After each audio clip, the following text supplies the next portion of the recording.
أحد وده يشاركنا في اللي تناقشنا فيه الأمس؟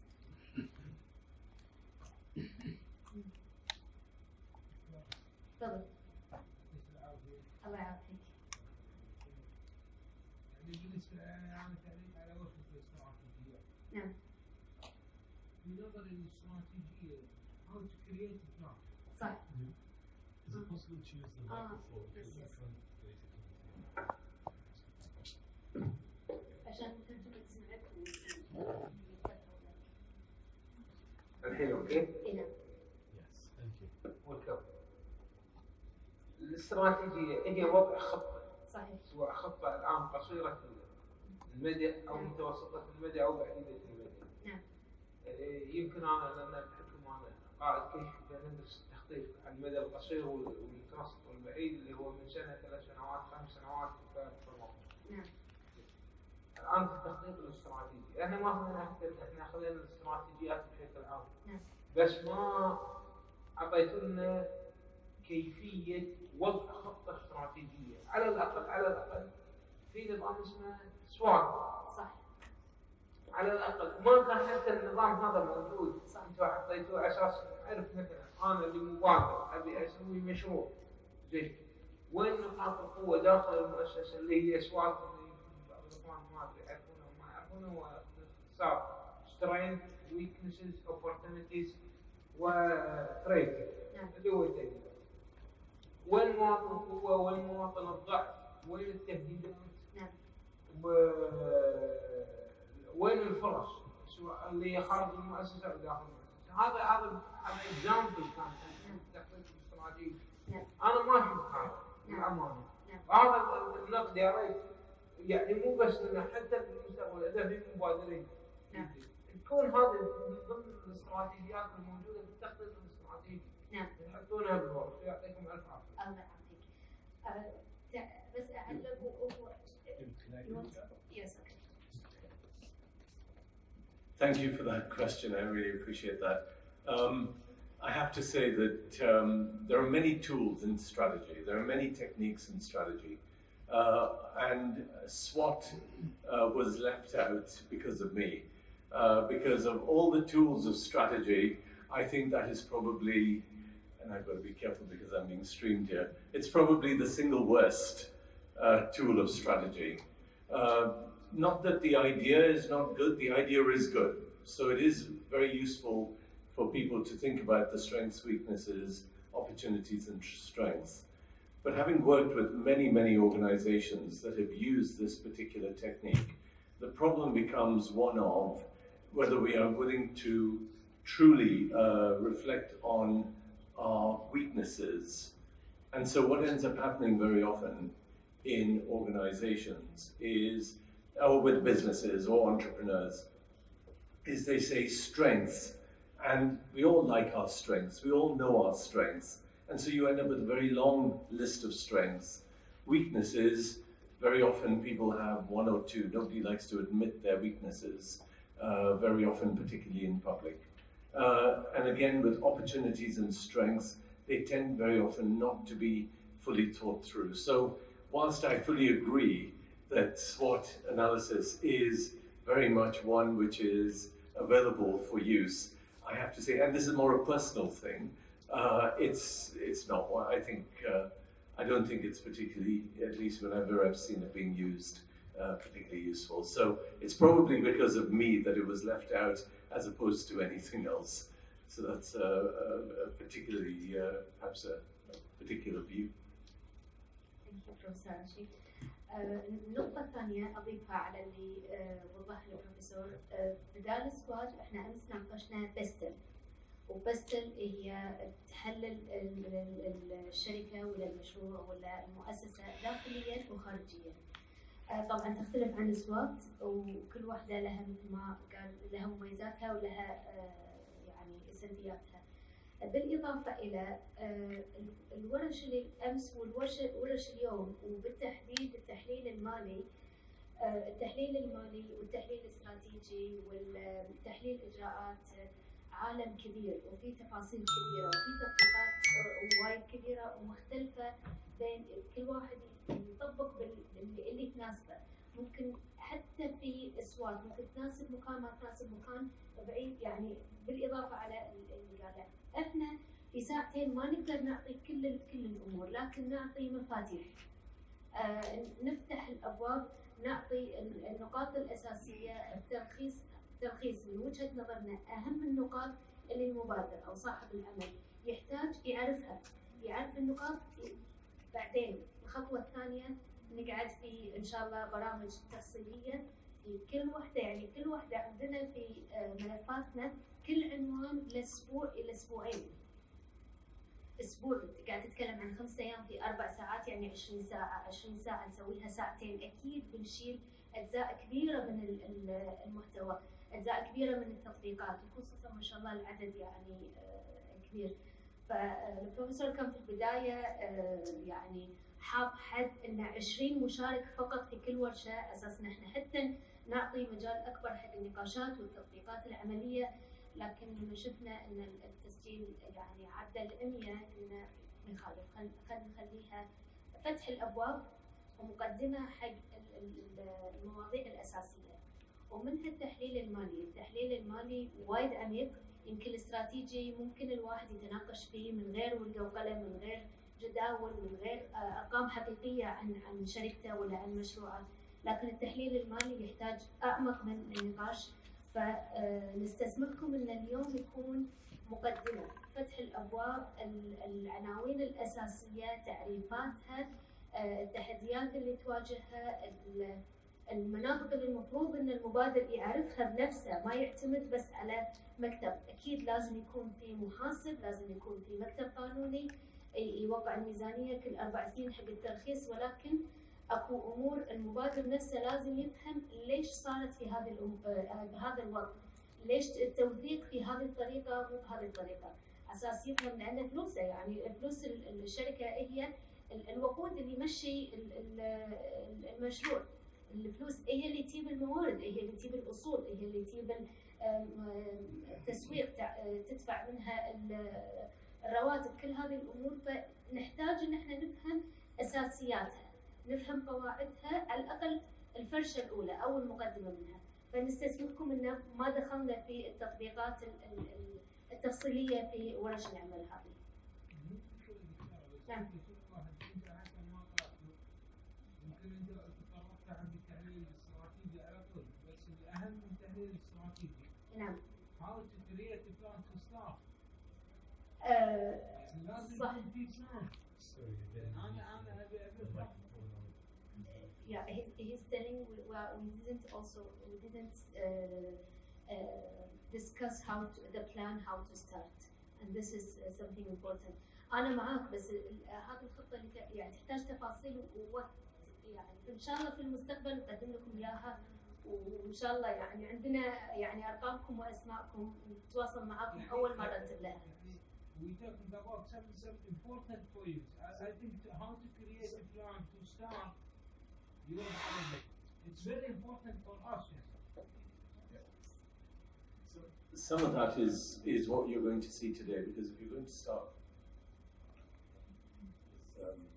feedback, some of that is going to be what we're going to cover today, because if we're going to start a plan, then very often the plan it begins with putting some numbers in place. So if you bear with us for a bit, you'll see that we're going to talk about how you start that planning. Do you have What SWOT analysis? Yes. It is a weakness, but in my plan, I overcome this weakness. It is important to mention the weakness in the plan. Yes, it For is. example, about teamwork. Some projects need a special performance. Yeah, yes, it is. It is very important to understand your weaknesses. Absolutely, the business's weaknesses. When I say your weakness, I mean the business's weaknesses. But you don't need the SWOT analysis to identify your weaknesses, if you see what I mean. If you know what they are, you know what they are. The SWOT analysis doesn't, it helps you to organize your thinking, but it doesn't give you any analysis around that thinking. Yes, ma'am. Assalamu alaikum. Hi everybody.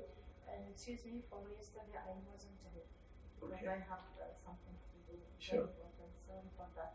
But I would like to have a very short summary for the yesterday course to exactly to be sure the basic, the one we are talking about today for the financial analysis. Sure. And for me, it's very important as my they have mentioned, because the start, the first is the most important one.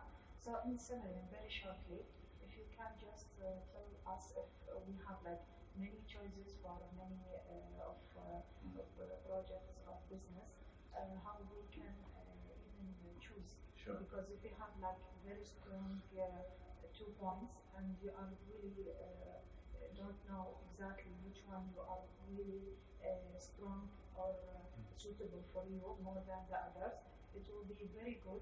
So when you are talking about today, so I can concentrate in which project Sure. or which business I will focus on. Sure. So Okay. thank you for that. Just Yes. very shortly, Yeah. and we don't want to take from. Yes. اسمحوا لي طبعا الجماعة يعني أخذ من وقتكم، بس سمري أو ملخص قصير جدا على how to start the business. Thank you. Okay. Can I just ask a show of hands? How many people were not here yesterday?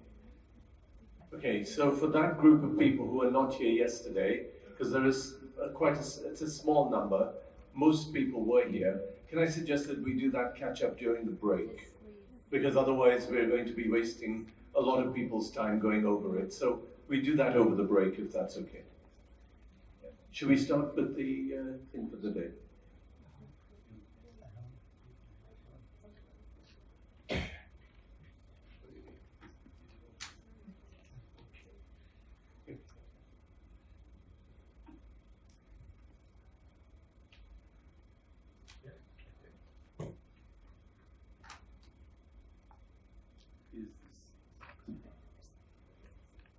So, okay, Assalamu alaikum. Okay, so let's make a start on this stuff on financial analysis and financial management. Okay, so really as Noof I think has outlined already, this area is very big. Okay, it's huge. If you think about financial analysis and financial management, it's a huge area. So what we wanted to do was really just focus this on the things that we can kind of feel that as an entrepreneur you need to know at a very early stage while you're thinking about the business. Okay, so that's where we've kind of focused.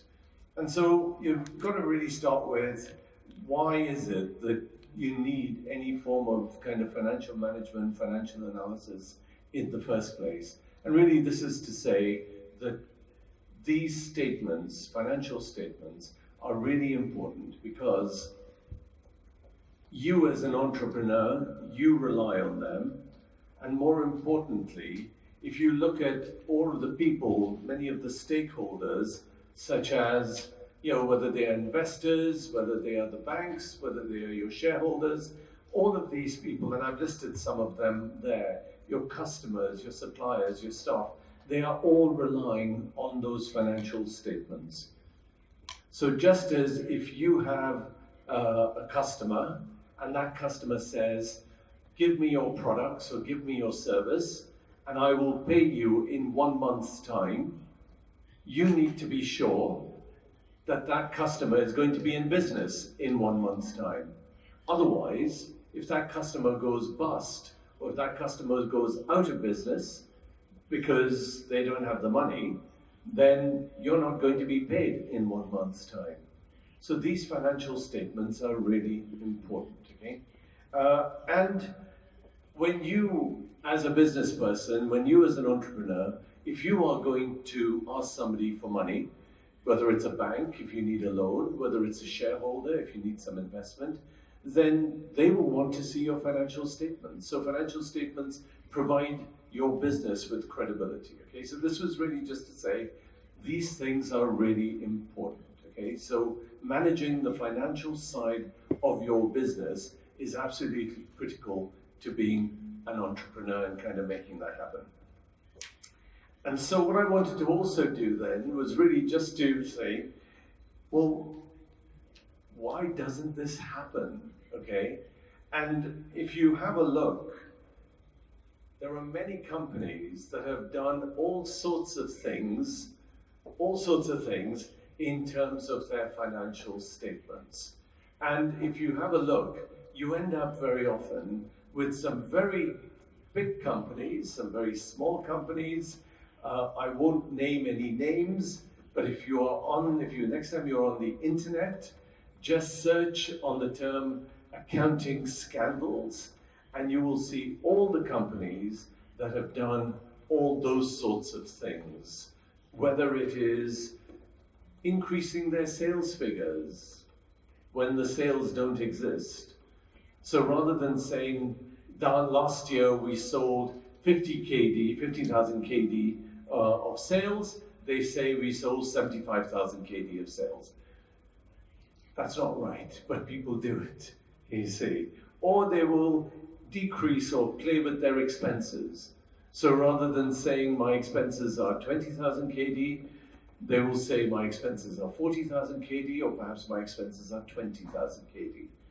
You see, so they can make their profits go up or they can make their profits go down. It depends on what kind of picture you want to paint. All of the numbers in your financial statement, they are telling a story. They are telling a picture. They are painting a picture. So part of what you need to do is understand the story that your financial figures are telling about you. So very often you will hear the phrase, particularly if you talk to accountants, they will say, we are going to read the balance sheet. And when you stop and think about it, just think about that phrase, read the balance sheet, or read the profit and loss account.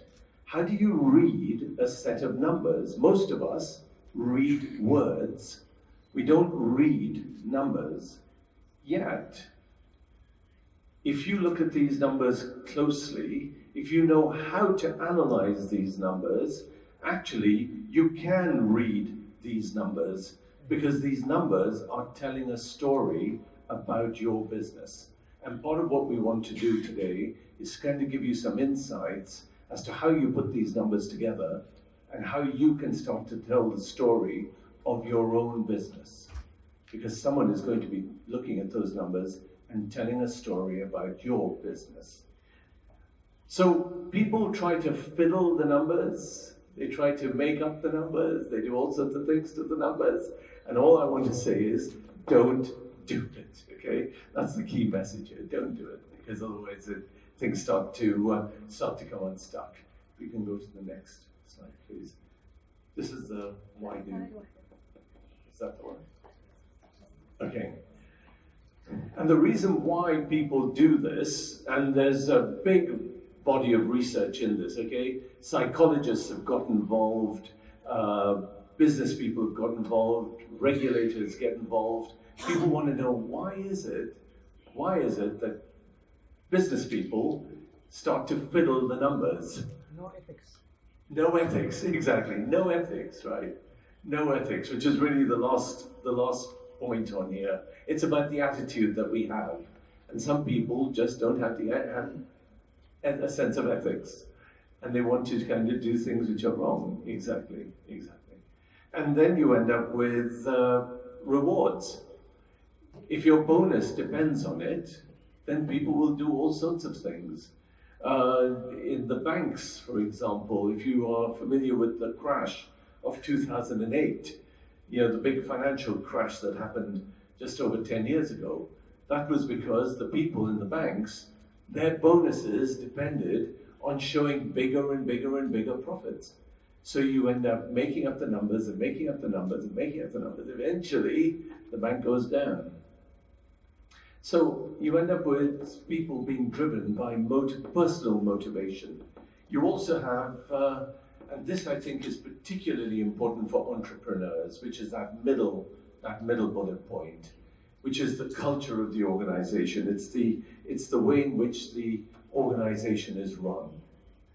If you are running a business on your own and you cannot separate you, the person, from the business, then you end up in a situation where actually it becomes very easy to find the numbers are all getting mixed up.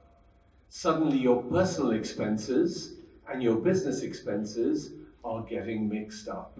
Suddenly it becomes very difficult to tell what is you taking some money out of the business to go and buy yourself lunch, which doesn't seem like much, but actually that's not a business expense, is it? You buying yourself lunch, or you buying yourself a watch, or you buying your family or your friends something, that is not a business expense. But if you can't separate out you from the business, all of a sudden all the numbers start to get mixed up. And that's not a good place to be. So part of what we want to kind of get you to think about is, how do you make sure that whenever you get into this area of finance and financial management, you have to be absolutely clean. And it's something I am afraid we have to say to all entrepreneurs, and that requires a sense of financial discipline. Okay? And very often, when you're running your own business, it's very easy to say, actually, nobody notices, it's me, it's my business, it's what I'm doing. It's what's the difference? And there is a big difference. Financially, there is a big difference between you, the individual, you, the business owner, and the business itself. Okay? These are two separate things. And you need to make sure there is a big wall, a big line that divides you from the business. Okay? That's what the message is here. So in effect, what we're saying is we don't want any creative accountants. Very often people talk about having creative accountants, okay? We don't want people having a sense of fiction writing, okay? This is about being absolutely straight with the numbers. Okay, so moving on then. In some ways, I guess we've kind of covered this, but tying it back to some of what we discussed yesterday, for people who were not here yesterday.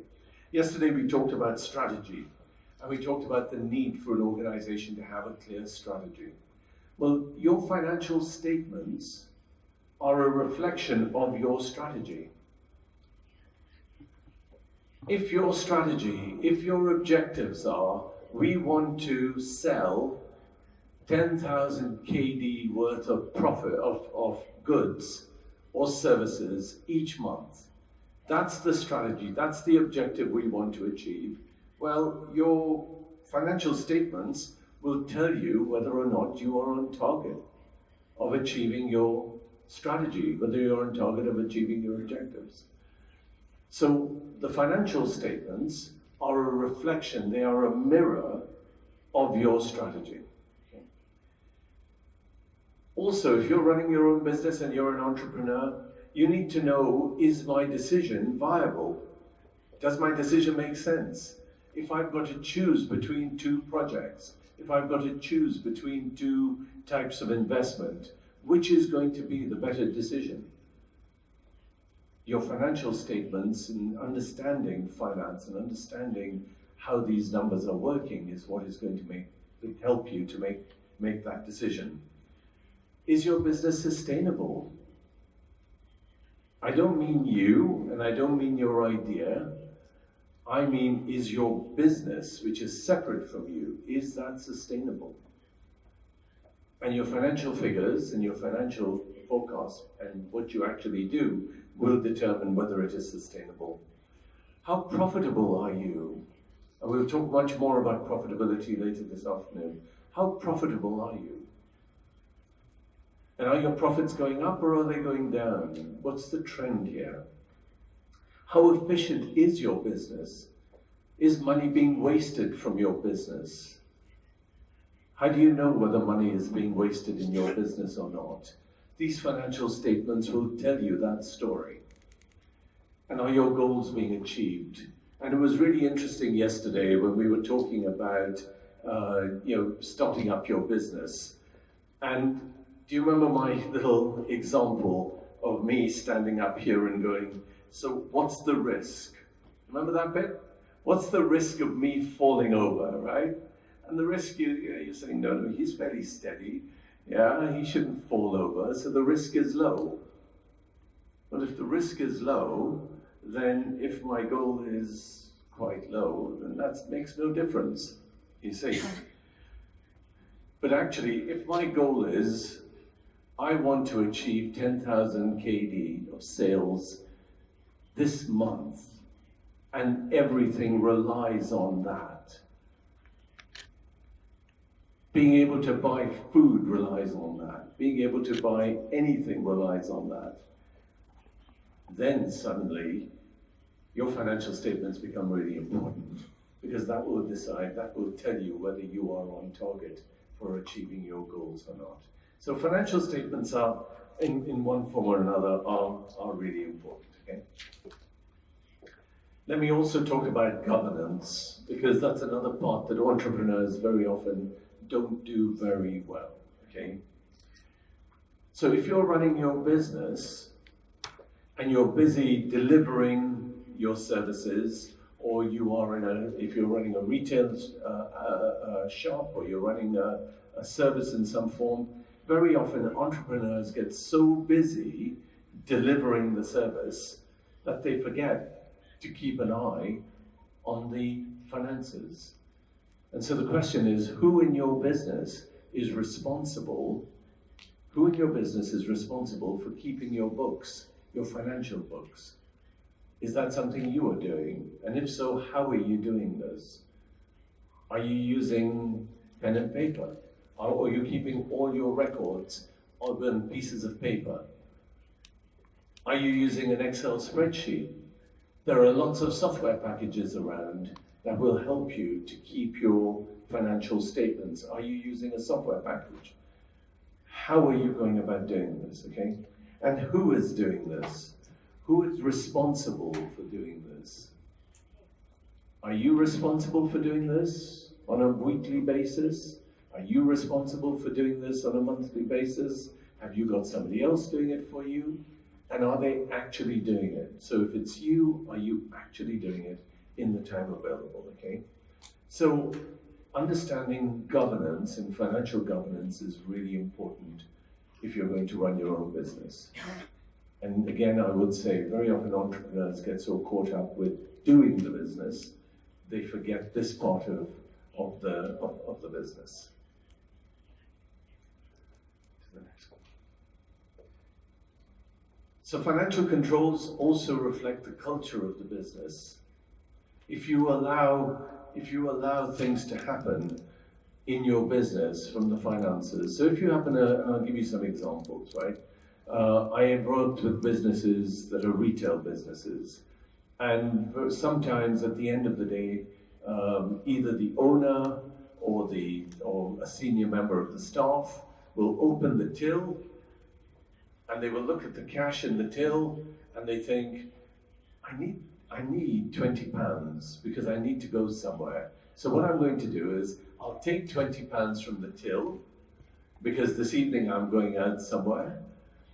And what I will do is tomorrow morning, I will go to the bank, I'll go to the cash point, I'll take £20 from my account, and tomorrow I will put it back into the till, right? Now at one level you think, well, if the money comes back tomorrow, if the £20 comes back tomorrow, it's not too bad, is it? I mean, no money has been lost. The £20 that went out was the £20 that came back. But actually, if you think about this from the culture of the business, if you allow that to happen, worse than that, if you do that yourself because you own the business, then you can begin to see that the culture of the business is not great. And whilst there is you and maybe one other person in the business, so you're running a business, say with 2 people, or even 4 people, if you allow that to happen, because you know your team and you know the people you are working with, that's all right. You know that, right? But what happens when your business goes from 4 people to 8 people to 80 people? What happens then? And once people start to behave in a certain way, once you have a business has a certain culture, it's very difficult to change that culture. time for press? Is it? Should we take a break? Absolutely. نوقف 10 دقائق حق صلاة المغرب، بس الله يخليكم نصلي ونرجع على طول على اساس ما نتاخر بالورشه الثانيه بعدين نفتح الساعه 9:30. حياكم الله. معنا نستكمل نقاشنا بالتحليل المالي مع بروفيسور آشلي. قبل أن نكمل بس عند المدخل عند التسجيل في إصدارات المعهد العربي للتخطيط عن ريادة الأعمال وعن المبادرين فتفضلوا الإصدارات مجانية حق اللي يرغب في الحصول عليها.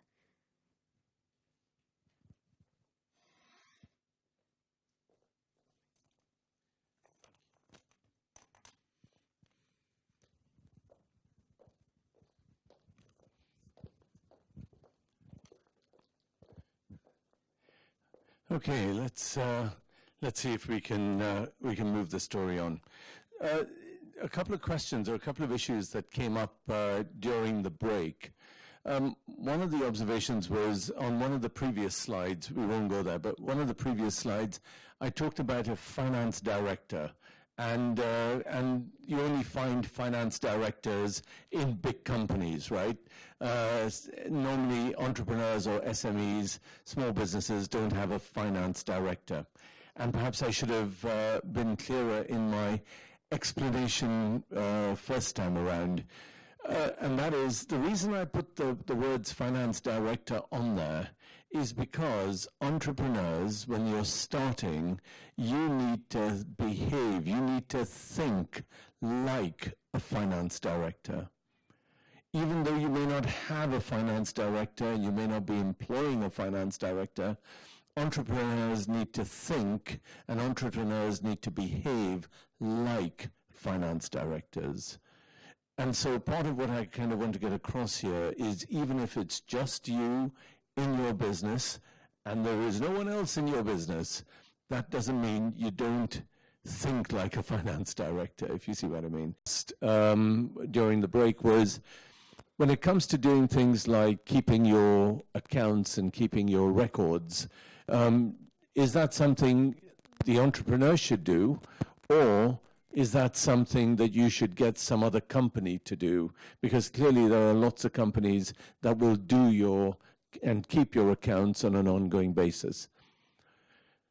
My thought on that is, I would suggest that if you're an entrepreneur, you should start by keeping your own books. And the reason I say that is because you need to learn, you need to know how to keep a set of books. You need to learn, you need to know how, for example, you reconcile the bank account and the bank statement on one side from the accounts that you're keeping, the records that you're keeping on the other side. If you haven't done a reconciliation of your bank account, if you haven't matched all the payments that are going out on the bank account with the invoices, if you haven't matched all the money coming into the company bank account with all the invoices you have issued, if you haven't done that yourself, then I would say you ought to, just so that you know what it is. That way, when you do ask some other company to do that for you, you know what they are doing. You know the questions to ask. You know if they're doing it correctly or not. If you don't do it yourself, if you just say, from the first day, I'm just going to get someone else to do it, then your business is completely under their control. Because you won't know whether they have done a reconciliation correctly. You won't know if they have checked everything off or not. You won't know whether what the service they are giving you is a good service or a bad service, because you've never done it yourself. So my starting point is do it yourself. Once you've done it for a bit and you think, okay, I think I understand this, then if you want to go and get somebody else to do it or outsource it, as they say, if then you want to outsource it, then you are at least doing it from a position of knowledge, and therefore you're doing it from a position of strength. Otherwise, you've got someone else running your business and you won't know what's going on with the finances of your business. So have a little think on that, and thank you for the questions that were asked during the break. What I want to also do, and this ties back to some of the things that we talked about yesterday, okay? So if I could go to this one. Today, we talked about strategy, we talked about objectives. Objectives are things that the business wants to achieve, right? Objectives are those things that you can quantify. I want to achieve 10,000 KD of sales every month for the next 12 months, or whatever the financial objective is, right? We also talked about marketing and selling, if you remember, yesterday afternoon. So your marketing plans will start to identify what your target customers are, what your target segments are. Your sales plans will set out how much sales you want to generate, where those sales are coming from. Well, all of that analysis, all of that work that you've done based on the discussion we had yesterday forms the basis for your financial targets. And my friend here was asking earlier, how do we get started? Where do we start? Show us how we put a plan together. Well, your plan starts by setting out, this is our strategy, these are our markets, these are our objectives, this is the things I'm trying to achieve. And when you've started writing those sorts of statements down, you are starting to write your plan. Here's a question for all those who were here yesterday. Do you remember I left you with some homework? You remember?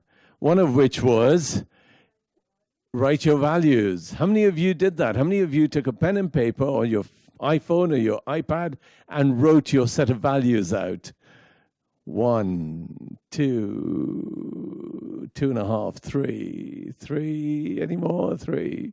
Okay. If you didn't do it, did it make any difference to your business? No, made no difference to your business, did it? But actually, it did make a difference to your business, because if you had done it, you'd have started writing your plan. But as you didn't do it, you haven't started writing your plan.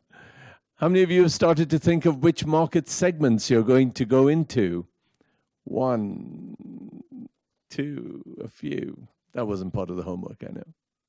But each time you let a day go by, and you don't answer some of those questions, you're not writing your plan. This plan is not some miracle that happens. It's not some fantastic thing that happens. It just requires you to sit down and say, what is my business about? And when you start to write your mission, your values, your strategy, your objectives, when you start to identify which target markets you're after, when you start to say where your sales are coming from, all of that is your plan.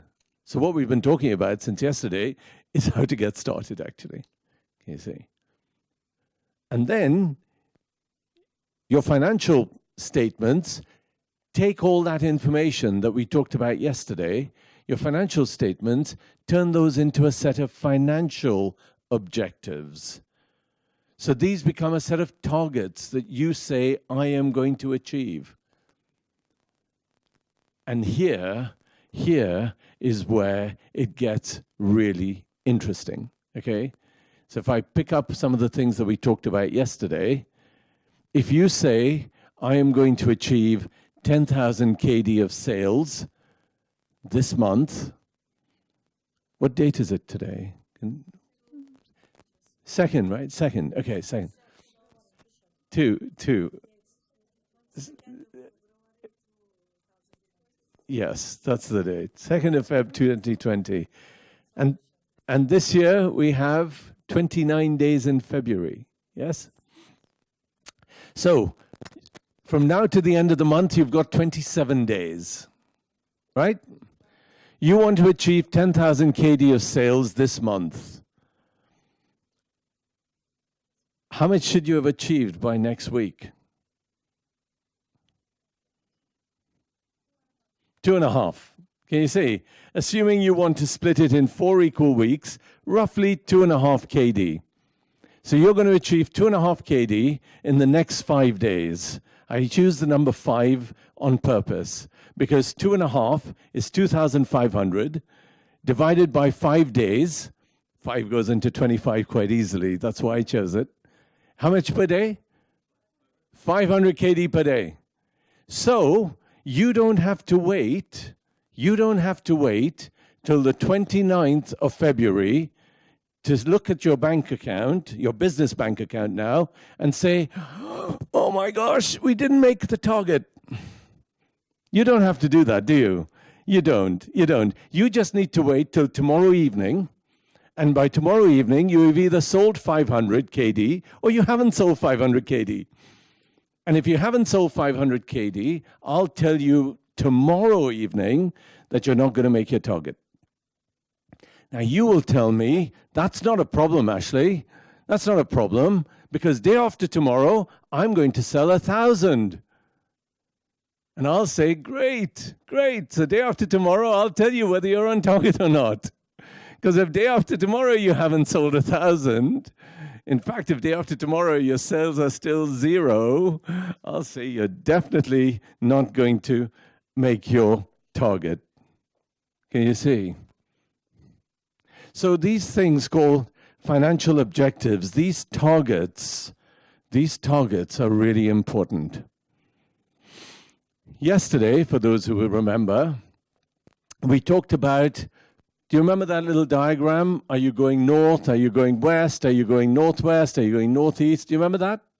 And somebody said, but if, what do we do if we're going to go north and then west and then north and then west? It's going to cost.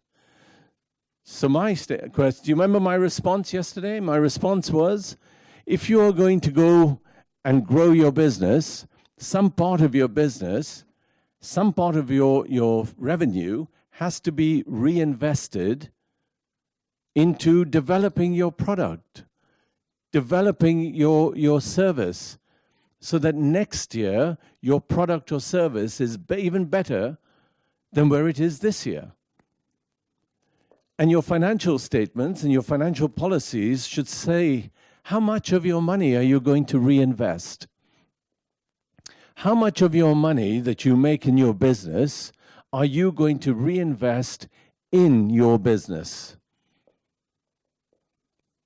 20%, 30%, 50%, 70%.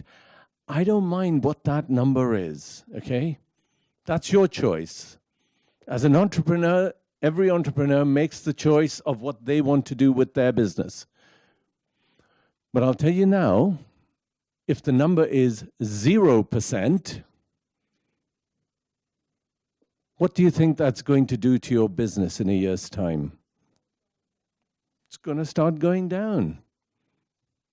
Entrepreneurs are very good at doing lots of things, but when it comes to investing into the future of their business, and if you're running a training business, for example, as I heard some of you doing, then that's about you investing in yourself.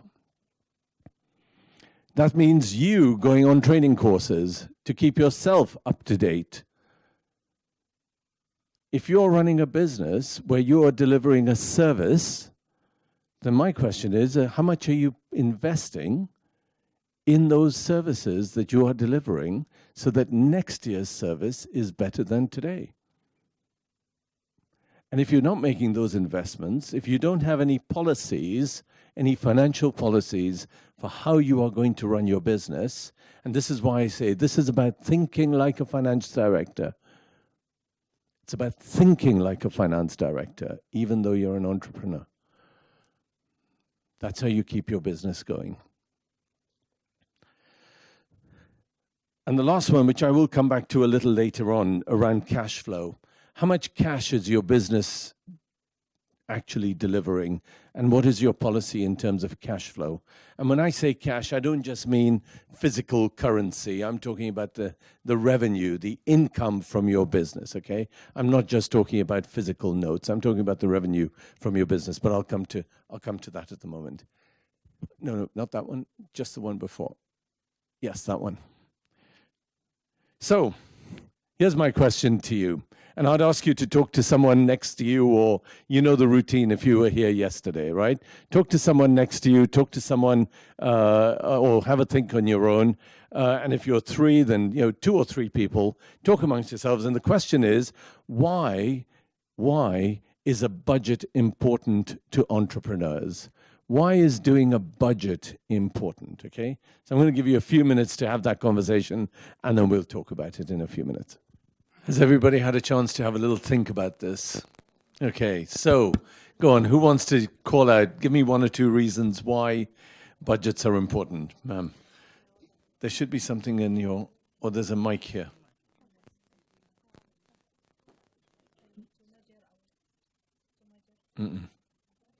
Yes. To measure our profit, for sure. Yes. And also how our policy is successful, because if we have the right policy to start with, Yes. it will be the perfect way to measure if you are going on the right way or not. Absolutely. And yes. I'm giving. Sure. Who I else? don't want to finish all. Who else wants to contribute? Gentleman there, just there. Yes. It helps to create a spending plan, yes.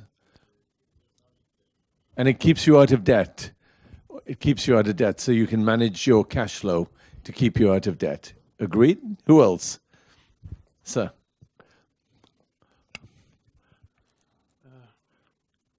At least you know the life cycle of your project. Mm-hmm. Is it going right or wrong? Are you getting profit or not? Yes. Even you can know the future of your project. Will you continue or you will stop? Yes. So it gives you an idea as to the life cycle of your project. Are you on target? Or are you not on target? Should you continue? Should you stop? Absolutely. Anybody from this side? Yes, ma'am. So to be able to control yourself and to be able to control your business. Control myself and our business. Yes. So you can both control your own behavior and also what your business is doing. Absolutely. Anyone else? Gentleman at the back there.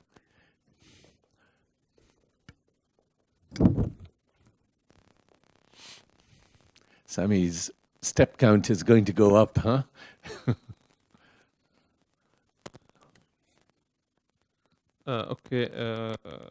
Some reasons to the importance of having budget of your project actually is to let you know the sources of fund from Yes. where I will get the money first. How much can I get? How much I have, and how much maybe I will take from debit, or I will find partners to be Yes. with me in the business. Plus, also it helps me control my cash flow, and this will lead me to a better decision making. What I will do with my money. Yes. It also, as just as you said for the next slide, you said you can also take better decision for the opportunities. Yes. So it gives you an idea as to where the money is coming from, the sources of the money. It's really important because that will tell you whether you're hitting your target market, for example. It also lets you know what your cash flow is going to be, and it helps you to take better decisions over time.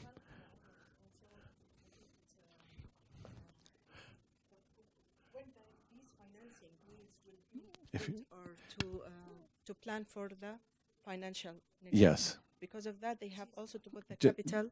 Yes. The working capital. Yes. This working capital help them also to cover all any emergencies from the budget. Exactly. So it helps you to understand your working capital. It helps you to understand what happens if something unexpected happens to your business. So you can keep some reserves, keep some money in reserve in cases unexpected shocks. So, yes. One more? Yes. Also, how we can put our profit in the marketing policies, and also for the word for our employees. Yes. And what's the next steps for every kind, like investment or cooperating with other companies or the employees you are working with. Yes. And for the next plan. Yes, very much so. Very much so. So I should let you know that now that you've given me all those answers, actually you've saved yourselves an awful lot of me talking, right? Because if we go to the next slide, so is that budgets and forecast models? Forecast? No. Really? Yes, this is the one. So this is the list I came up with. And actually, if I think about what you just said and what I came up with, there are lots of the points that I was going to make, you have already made. So it's critical to planning. It's looking at your plans. It's how you're going to convert the plans and the strategy into cash, into dinars. There are some things I'd like to pick up which weren't mentioned. Very often forecasts and budgets are based on assumptions. They're based on what we believe is going to happen. And it's really important that you document, that you write down what those assumptions are going to be and what those assumptions are that you are making. So if, for example, you think, I'm going to make 5,000 KD this month from my market segment of women who are 20 to 25, then that's an assumption you are making today. You don't know whether that's where the money is actually going to come from. You don't know what that source is actually going to be, to pick up on the point that you made, sir. But you made that assumption. I think I'm going to get 5,000 KD from this segment. It's an assumption. And the key thing with forecasts, or the key thing with budgets, is to go back and revisit, to go back and examine those assumptions, to see whether those assumptions are actually correct. Because if it turns out that actually your 5,000 KD didn't come from women who are between the age of 20 and 25, but they actually came from, I don't know, a different age group or a different segment altogether. If it came from children who are 10 to 15 years old, that those were the segment that gave you your 5,000 pounds, your 5,000 KD. Someone's doing Morse code. That's not me. Okay. I just thought I should tell you. That wasn't me. Yeah. Oh, okay. Thank you. Thank you. If your sales have come from a completely different source to the one you assumed it was coming from, you've got to go back and change your budget. But more than changing your budget, actually, maybe you need to go back and change your assumption. Can you see? And what we don't do very often as entrepreneurs is we don't always keep a record of what our assumptions are. We just keep it in our heads. And actually, if you keep it in your head, you can't keep track of all the changes that you're making. So just as I suggested to you yesterday, you need to write down your mission. You need to write down your values. You need to write down your strategy. You need to write down your objectives, all of which are going towards building your plan. You need to write down your assumptions. And then once they are written down, you can go back and say, you can go back and what's called test your assumptions. You can test them to say, am I making the right assumptions or not? Because those assumptions will affect the figures in a big way. And then you can then start to compare your budget with what you actually get. Actual versus budget. You can look at variances. So you say, this last month, my budget was 3,000 KD in expenses. My actual was 5,000 KD in expenses. So what happened? Where did this extra 2,000 come from? Because I was not expecting it, because it wasn't in the budget. So 2,000 KD had to be paid out. Why? What did I miss? Now, if you've realized what you missed, then you can build it in to next month's budget so that you are not caught unawares. You're not suddenly thinking, oh my God, I need to find 2,000 KD. Where's that coming from? So keeping track of the budget and the actuals is really important, okay? And you can do your budgets on a daily basis, on a weekly basis, on a monthly basis, how your frequency, how often you do it, that will depend on your business. And some of you will do this every month. Usually it's monthly. For most businesses, they have monthly budgets. But some businesses, if there's a lot of activity, it could be even more frequent. It could be more often than monthly. Yeah, exactly. So think about that, okay? And the last thing, if you have ever, how many of you here have gone and asked for a bank loan or asked the bank to you don't need to answer this if you don't want to, but if you have been to a bank and asked them for money, right? For a loan or an overdraft or some support, some financial support, the bank is, and I know because I spent 12 years in banking. No, I've not been an academic all my life.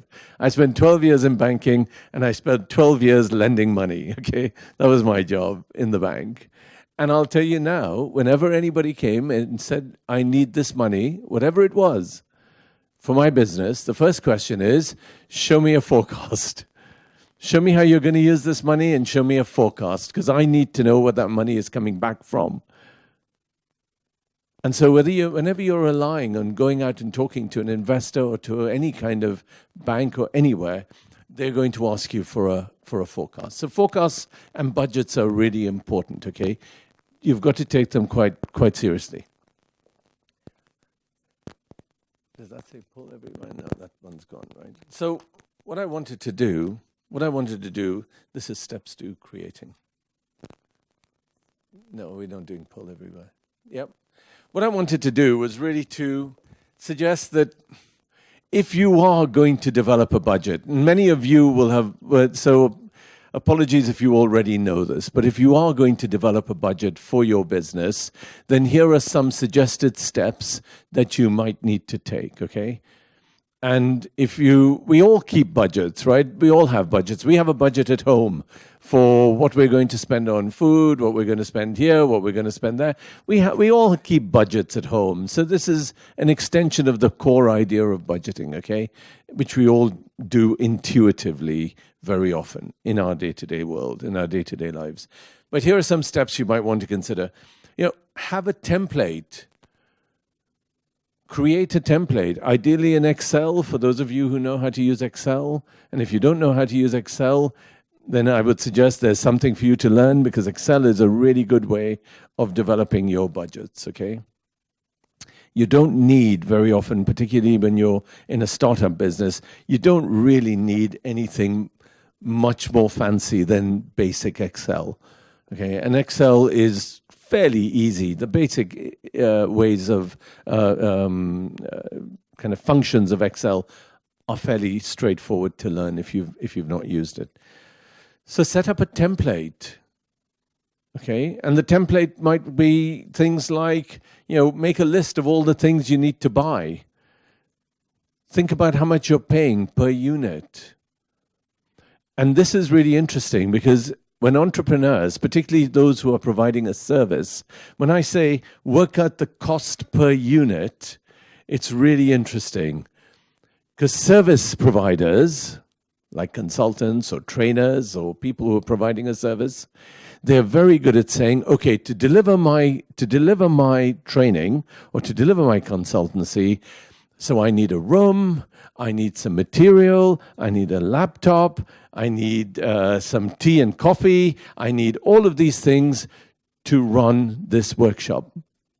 And I say, so what are you missing? There is another piece of cost which is missing. What do you think that cost is that everybody that's running a service business usually leaves out? Time. Whose time? Your time. I thought you would get that one. That was just for you, by the way, in case you're wondering. Yes, exactly. Your time.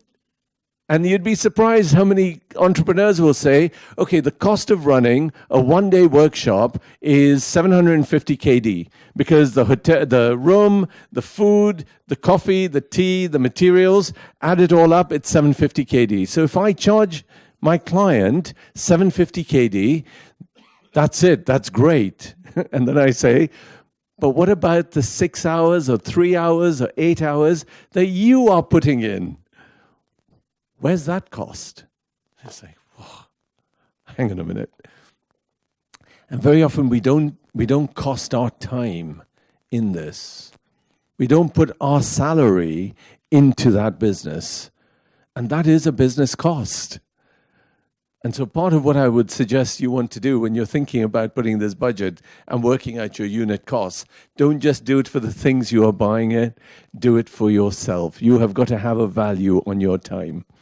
And if I give you an example, right? I'll give you an example. So years ago, when I was only just starting out in academia, and I started up my consultancy business, and I had my day rate, okay? And there was a professor in the university that I was working with, and he asked me one day, he said, so Ashley, how much do you charge per day? And I thought, this is a bit strange. Nobody ever asks that sort of question. That's a very personal question because, the day rates are day rates, right? You don't normally talk about day rates in public. And he went, so anyway, I told him. And he said, really? Is that all? I said, really? You mean you charge more? He said, Ashley, for that day rate, I couldn't even afford to buy myself dinner, right? Get this? I couldn't even afford to buy myself dinner. Now, we're talking a 4-digit number here, right? Is my day rate. And I said, oh.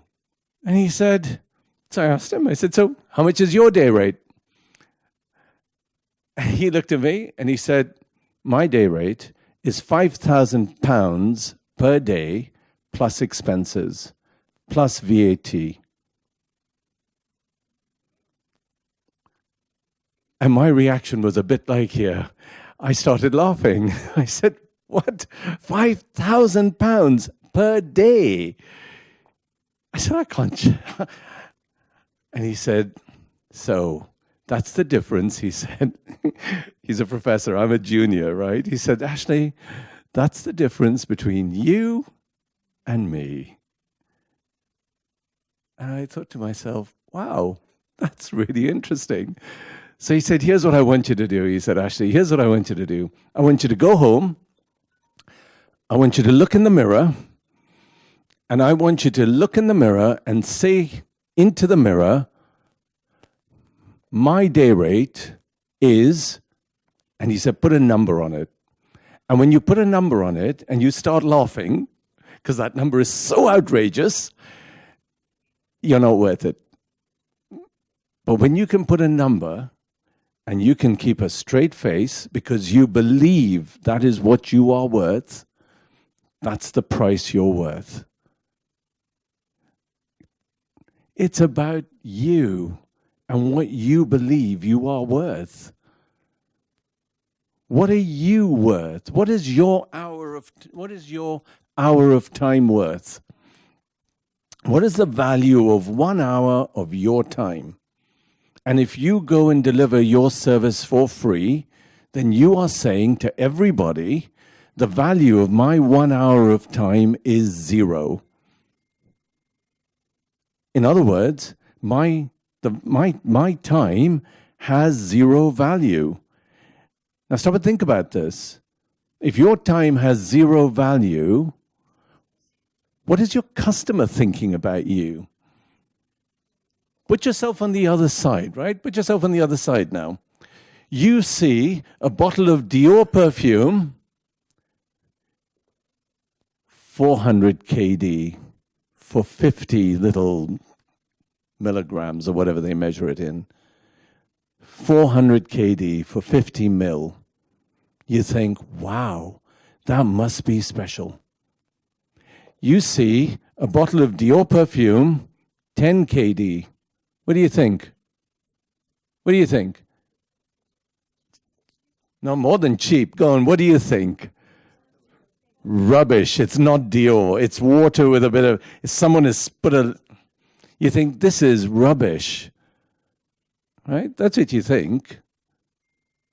And that's 10 KD. Yeah, can you see?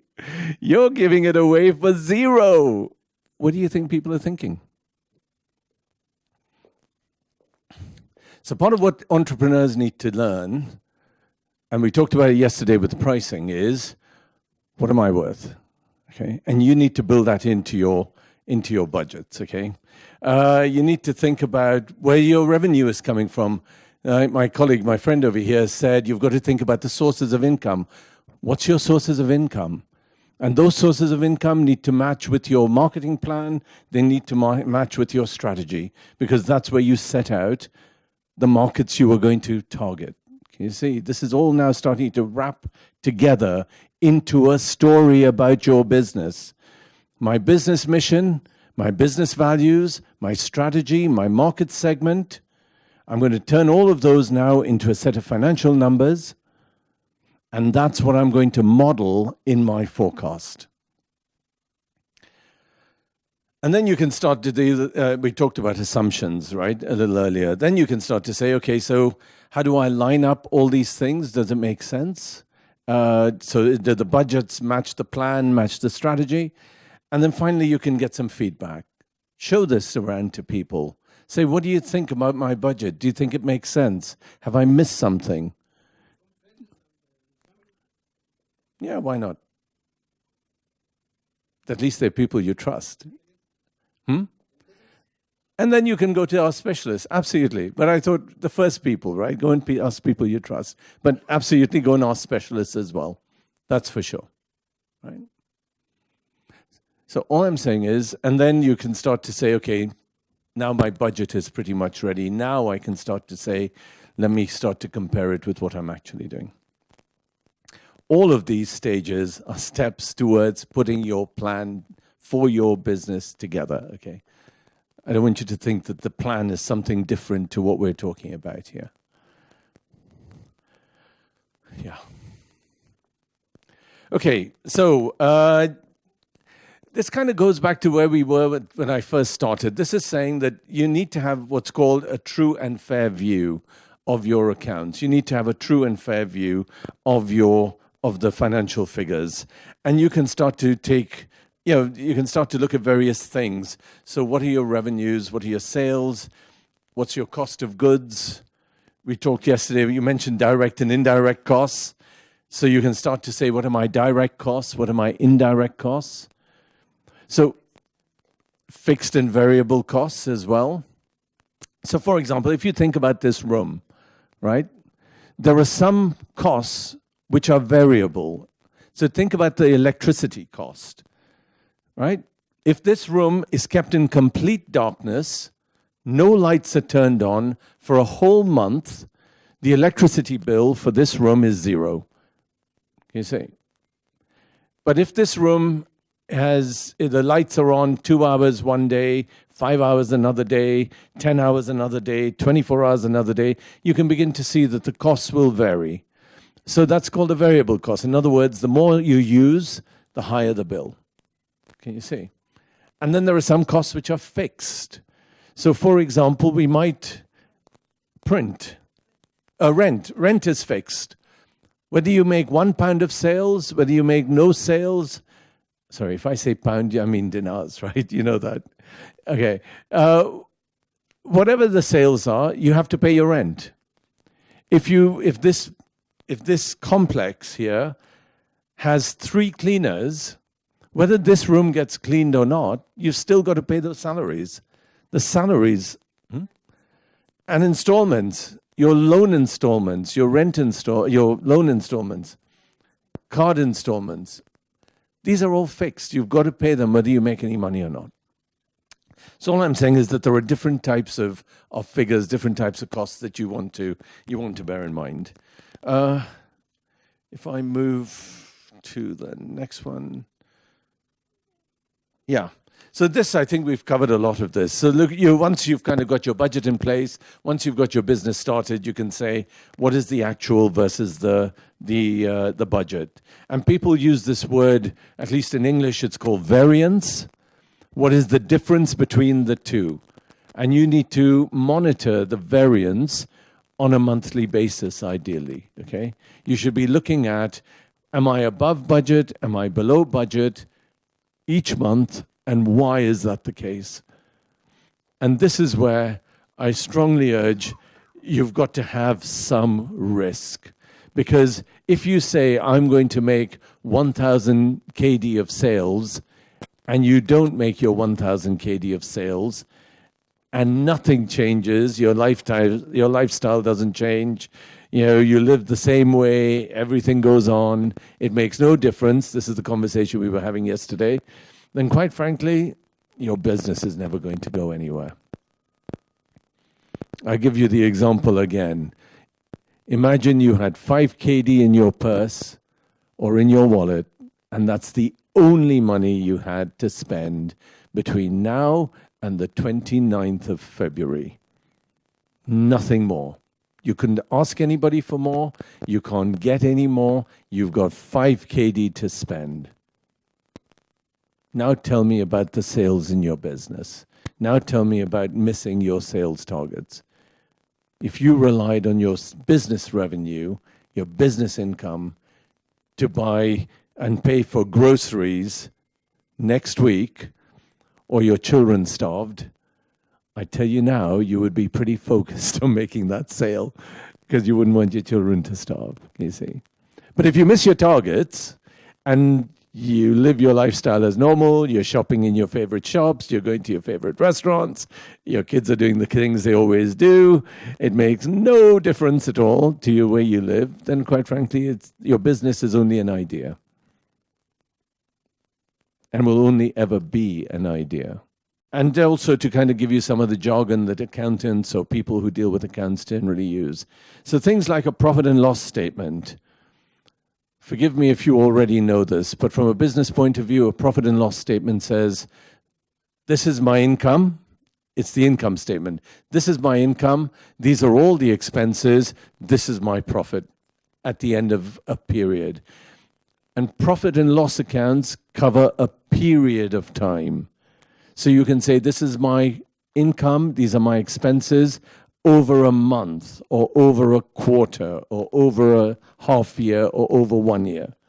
So profit and loss covers a period of time. Balance sheets, which is the third one there, balance sheets are at a point in time. Yes. So balance sheets are a point in time, whereas profit and loss is over a period of time. And a balance sheet says, these are my assets, these are my liabilities, these are the things the company owns, these are the things the company owes, liabilities, and this is what is left over, and what is left over is referred to usually as the capital of the company. Okay? And the third statement is what's called a cash flow statement, and a cash flow statement covers what money has come into the business, and I don't just mean physical notes, I'm talking money coming into the business, what money has gone out of the business, and what are you left with, okay?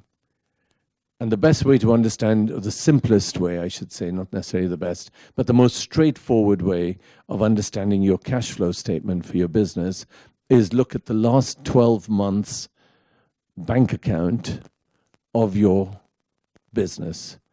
So if you receive your statements on a monthly basis, pull out 12 months, the last 12 months of your business bank account, look at all the money that has come in, all the credits, look at all the money that has gone out, all the debits, add those up over the course of the year, and that will give you a good idea as to what your cash flow is. Ideally, you want the amount of money coming in, i.e. the cash coming in, to be more than the money going out. And that's a positive cash flow over the course of a year or over the course of 6 months. So those are the 3 types of statements. You can then start doing all kinds of analysis, okay? And typically if you can do this analysis over a period of time. So what I'm going to talk about now at one level for the purposes of what we're doing is a little bit theoretical, but I want you to be aware of what these things are, okay? I want you to be aware of what these things are. If I go over to, sorry, just before we go to the next one, the key thing when you're talking about, for the next few slides that are coming up, any one ratio, any one piece of analysis at a point in time doesn't tell you a story. But when you do this for 2 years, 3 years, 5 years, you start to build up a trend. You start to build up an idea of what is going on over time. That's the story of your business. That's the story that investors, that experts, that bankers will look at. They want to see what is the trend in your business. So when the next few slides I'm going to talk about, any one ratio doesn't really tell you much, but when you've got 3 years, when you've got 5 years, it tells you a great deal, okay? So very quickly, let me go to the first one, which is around liquidity ratios. Is that liquidity ratios? Yeah. So liquidity ratios, generally what they tell you is how much liquidity, how much money is there in your business? How much cash is there in your business, okay? This is a very, very basic definition. If there are accountants in the business, and bear in mind my partner here is an accountant is an accountant, and this is why I am doing this part, because she would go, this is just not technical enough. But this is not the point about getting and being hugely technical for the purposes of today. This is about just trying to give you an idea that there are a whole set of ratios that you can use to understand the liquidity, to understand whether your business can pay its way in the short term. And there are two main ratios. And what I've done in each case over the next few slides is I've given you the name of the ratio. So in this case, the first one is the current ratio. I've given you a definition of what it is, and I've given you the formula of how you can work it out for your business, okay? It's different to net present value. I didn't come into net present value for today's purposes because that requires a significant amount of pre-knowledge, yes. And net present value, trying to explain net present value in the time available it would just confuse people, which is why I haven't included it. But net present value, if you do get a chance, do look at it, particularly if you're running a project. It's a very useful way of understanding where to invest, okay? But it's a big subject, and I don't want to open that door and then confuse you on net present value. Yeah, you can work on it. Yes, yeah, absolutely. Those are all different types of analysis that you can do. I've kind of started at the basics because this is more introductory. So liquidity ratios, the two main ones are a current ratio and what's called an acid test ratio, okay? And what I've done here is given you kind of the definitions and how you can make it work. There are two. No, there's only one. There should be only one. It's current assets minus stock divided by current liabilities.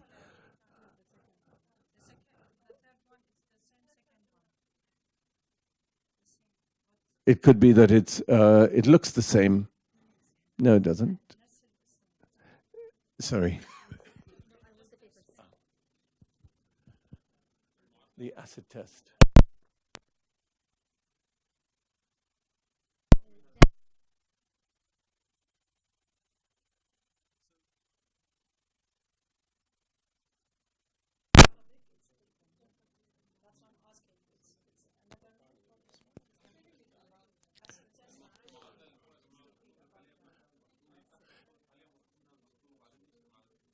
Okay, so an acid test ratio, I'll read what's in English, and then you tell me which is on there, right? I have one. I have one explanation and one formula. Okay, the Acid test ratio, it's like the current ratio, but is calculated taking a more prudent view of short-term liquidity. Okay, and then the formula is acid test ratio is equal to current assets minus stock divided by current liabilities. Okay? Oh, okay. Okay. Okay. Yeah? Okay. Thank you. Let me move on to the next set of equations then. This should be the turnover ratios. Turnover ratios, generally, turnover ratios, and there are many of them, they show the activity in the business. They show how much movement is there in the business. So, for example, if you look at inventory turnover, this is stock turnover, then this is saying how often is your stock moving through the business. And again, it gives you the formula for how you work out your inventory turnover. Debtors turnover. This says if we give to our customers, right? If I say to my customer, you can take my product now, but pay me in 1 month's time, that is a debt. The customer owes me money. And the debtor turnover says, how good are they at paying on time? And I have seen businesses where the debtor turnover is 180 days. In other words, yeah, Ofer is right. In other words, I sell today, I have to wait 180 days to get the money from my customer. It's not a good way to run a business, is it? I've seen situations where companies are really profitable and they have gone out of business because of this. Can you see? And in the UK, I don't know about here, in the UK, where you have a big company, particularly say a construction company, and it has got a smaller company, which is a small company, that is the supplier, very often the big company will say to the small company, if you want my business, wait. I'll pay you when I'm ready to pay you. So 180 days becomes 200 days, becomes 220 days. It's really difficult to run a business when you're not getting the cash coming through the business. Can you see? So turnover ratios are really important. Equally, creditor rate turnover, the third one, this is saying if I'm looking at my suppliers and I take something from my suppliers, when do I have to pay them? And it could be that I can pay them in 30 days, or I have to pay them in 200 days. You see, in which case I'm making their life difficult. Exactly. Now, yes. And this is where it gets really interesting, okay? This is where, because you're right, everybody says wait, okay? Now it comes back to the values of the business. Do you remember those things we talked about yesterday? What are your values and what are the values of the business? And so part of what I would ask you is, now you start to say, do we actually live by our values? Or are the values that we put, we are committed, we are reliable, we are honest, we operate with integrity? All those words are meaningless if on this side you are telling your suppliers, wait 200 days, and on this side you're telling your customers, pay me now. Okay, say, maybe this is not integrity.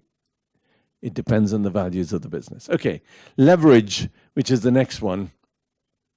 Leverage is all about debt. How much debt are you using in your business? Okay? And what this compares is how much debt i.e. how much money is borrowed versus how much money the owners are putting into the business. And again, there are various leverage ratios that you can use. And the last one is a set of ratios, are profitability ratios. How profitable is your business? And there are various ways of calculating your profit. So people talk about gross profit. They talk about net profit. They talk about profit before depreciation, profit after depreciation, profit before tax, profit after tax, profit before interest, profit after interest. So there are various ways in which you can calculate your profit. And the question is, how profitable is your business based on those different levels of profit? Okay? So, again, any one of those ratios, if you only have one, it doesn't tell a story. If you have 3 years, 5 years, it starts to tell a story. If the trend of your profitability ratios is doing this, everyone goes, wow, that's a good business. If your profitability ratios are doing this, people go, that's not looking very good. Is this business going to be around? Should I be trusting this business to be around next week or next month or next year? Because these numbers tell a story about your business, I go back to where I started. There is always this temptation, I'm going to change the numbers a bit. I'm going to make the in revenue a little higher. I'm going to make the profits a little more. I'm going to hide a bit of cost. I'm going to do, because over a period of time, you want the trend line to look in a certain way. And some people want to disguise these trend lines, okay? Last bit. The importance of cash. We talked about cash. And when I say, I'll say it again. When I say cash, I don't just mean hard notes, okay? I'm talking about money that is coming into the business. The single most important number is the money coming into the business and the money going out of your business. So understanding the trend of what cash is coming in and what cash is going out is really important, okay? So it's everything in your business bank account, all the money coming in and all the money going out, okay? And you've got to look at the difference between the two. So you've got to look at the net cash flow. So if in a particular month you've got 1,000 KD coming in and you've got 700 KD going out, your net cash flow is 250 positive. If you've got 1,000 KD coming in and you've got 1,500 KD going out, your net cash flow is 500 negative. Now, that's not necessarily a bad thing. There are lots of people for a few months have a negative cash flow. But if over a period of months that become years, your cash flow is going negative, that's not sustainable for a business. No business can sustain a negative cash flow for a long period of time. If it's stable positive, that's fine. Stable positive is fine. But stable negative is not fine. You see, it becomes unsustainable over a period of time. Last question for you. Last question before we take a break. So, which is more important? Positive cash flow or profits? Profit? Cash flow? Cash flow? Profit? Any? Both. I love that. But if I said choose one, what would you say? Go on. Cash flow? Cash flow, okay. So, if you have a choice between the two, cash flow is always more important than profit. Companies can make a loss for a very long time. Provided that cash flow is positive, they won't go out of business. Because if your cash flow is positive, you can still pay your staff. You can still pay your rent. You can still pay the salaries. You can still pay for more stock. You can still invest in your business because you have money coming into the business. Profit is an accounting mechanism.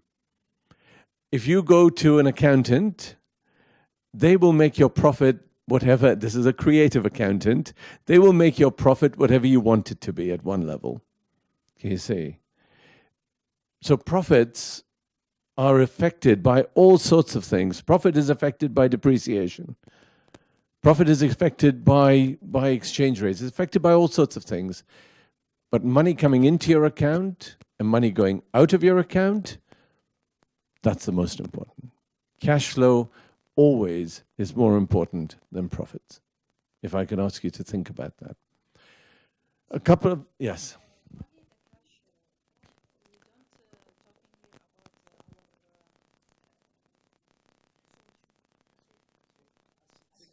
Assets. So if you, so yes. So assets are things that you own, right? Assets are things that you own. Assets are important, but you cannot pay your staff with your assets. Think about it that way. You cannot pay your rent. But even in the long term, assets are important to keep your business going, but cash and cash flow is what sustains you over a period of time. So one is about, assets are about things that you have. Yes. Yes. Yes. Value goes up. Yes. It's future cash. Future cash.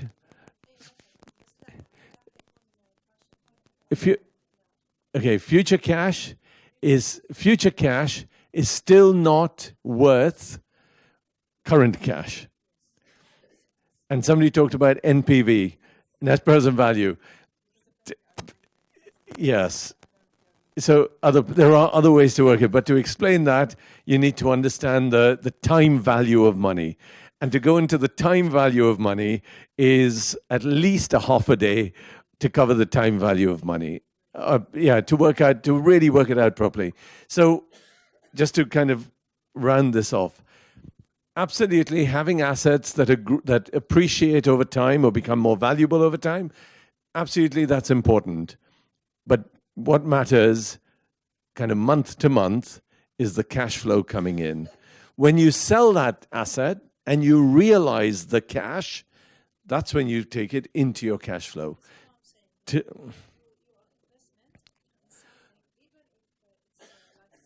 Yes.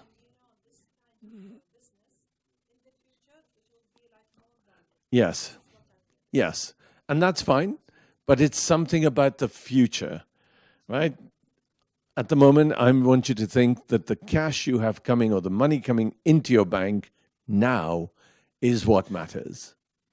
Otherwise, we are living on something that is a promise, something that may happen in the future. Can you see? And I want you to think about your business in terms of what we are doing now. Okay. A couple of announcements, and then we're going to take a break. One is, we really would like some feedback about this program, okay?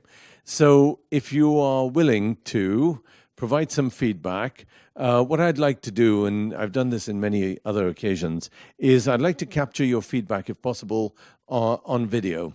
So I'm going to ask 2 or 3 questions, and I would ask you to just kind of answer the questions, but rather than writing it down, to answer by way of a video. So if you are open to doing that, if you just come down and let me know, I would appreciate that.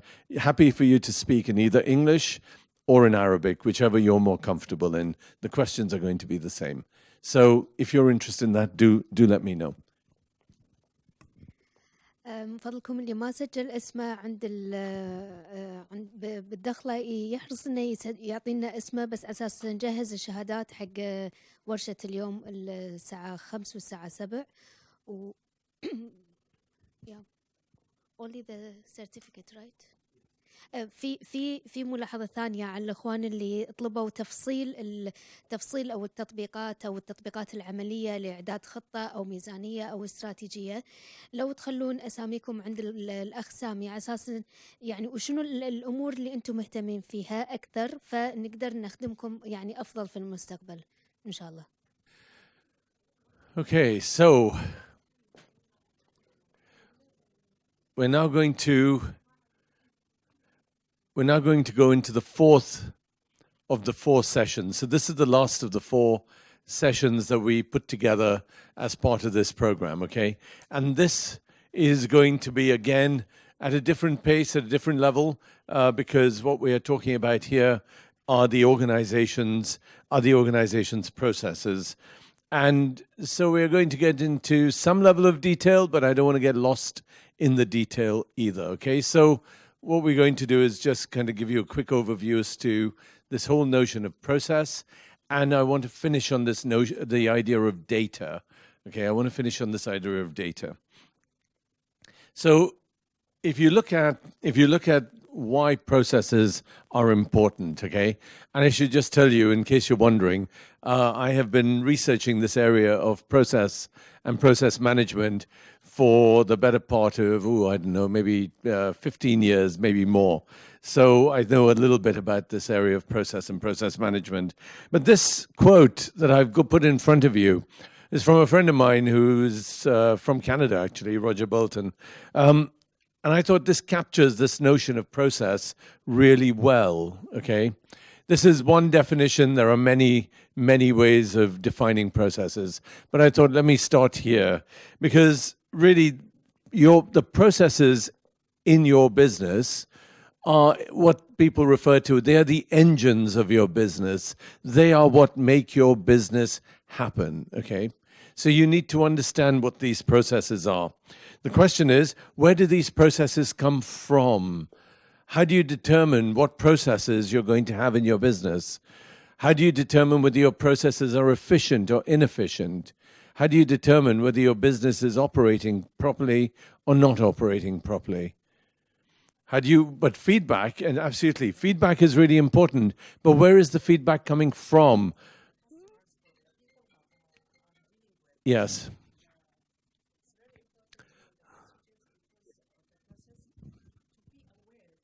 Yes. Yes.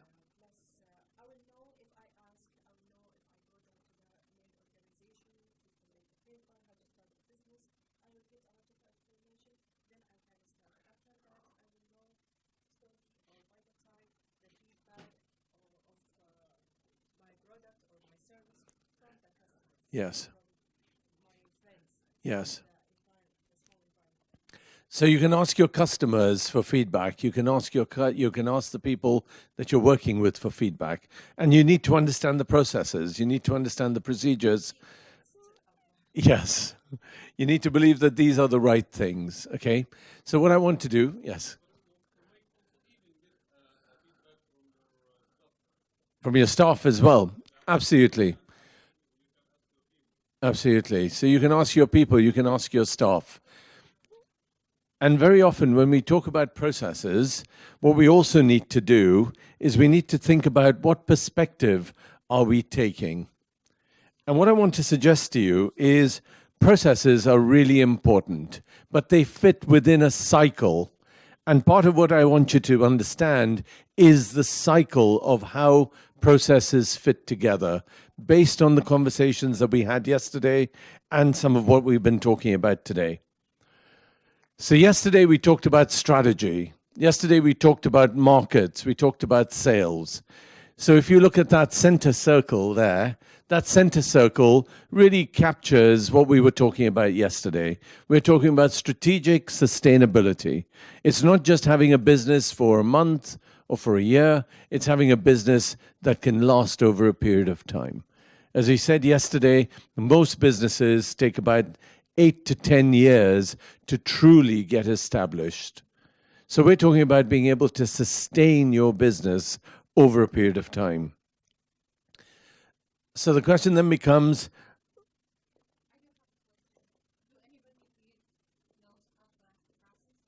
how to write a process. Does anybody know how to write a process? But you will by the end of today. Okay. We'll talk about whether you can write a process by the end of today. Because you're right, part of understanding processes is knowing how to develop a process. And part of what I want to get you to think about is how you go about doing that. So that's exactly what I want to do. So it starts with stakeholders. If you want to write a process, you've got to start with stakeholders. And I'm going to define what I mean by stakeholders in a few minutes. These stakeholders have expectations, and you need to understand what these expectations are. And I'll tell you a little bit more about them. It's the expectations that create the processes. Part of what you need to do when you're thinking about writing processes is you need to think about what expectations are these processes and these activities meeting? And I'll talk a little bit more about that. And then you have your products and services. And your products and services are delivered by your processes, are delivered through your processes. So in a way, what I want you to think about when you start thinking about processes is processes which sit at the bottom because they form in some ways the foundation of your business.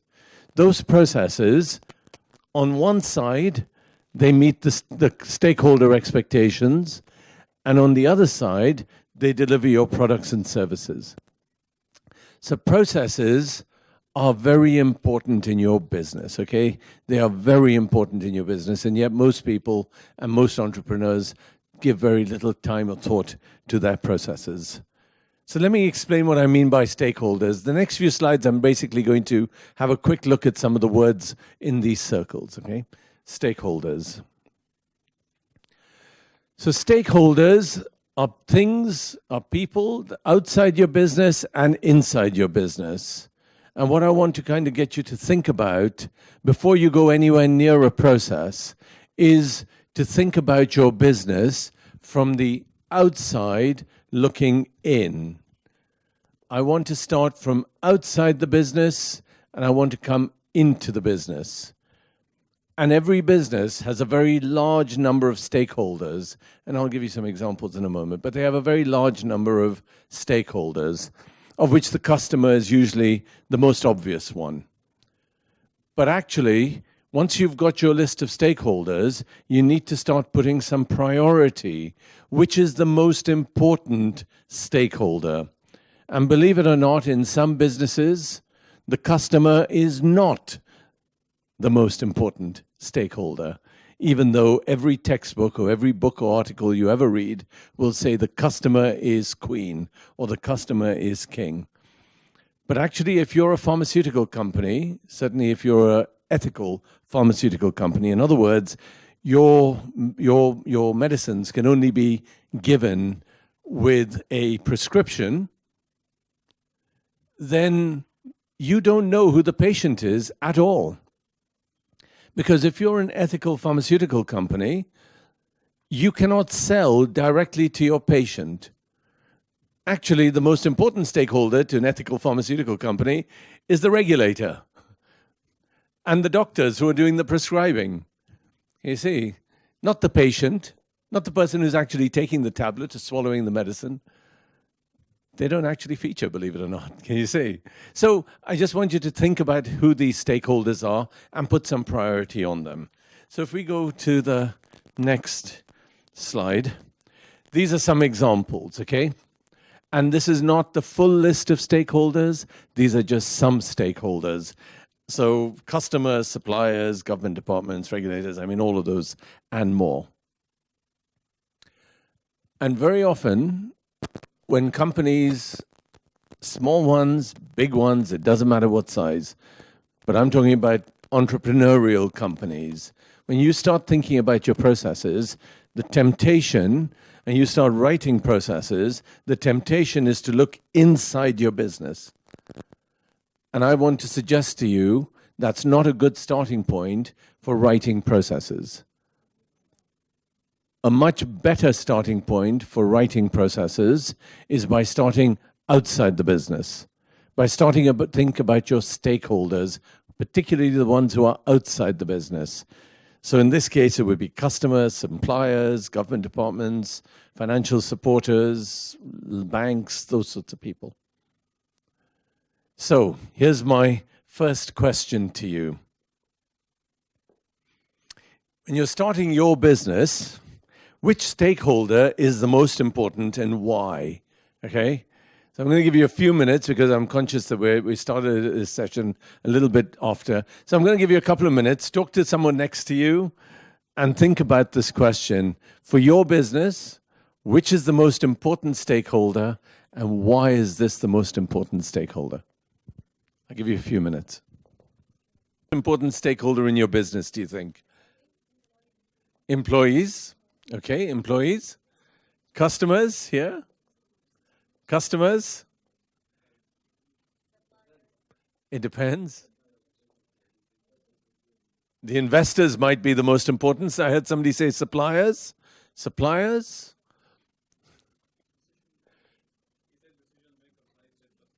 Okay. Customers, yeah. Decision maker. But so that's the entrepreneur. Okay, so you're saying you're the most important. Yeah, I can see that. But if you're starting outside the business, because you're inside the business, go on.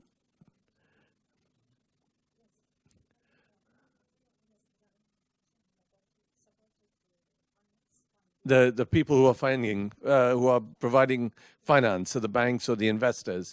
Can you see? All I'm saying is, all together. Yes. Absolutely. No, I asked you to choose one. I asked you to choose one. Absolutely.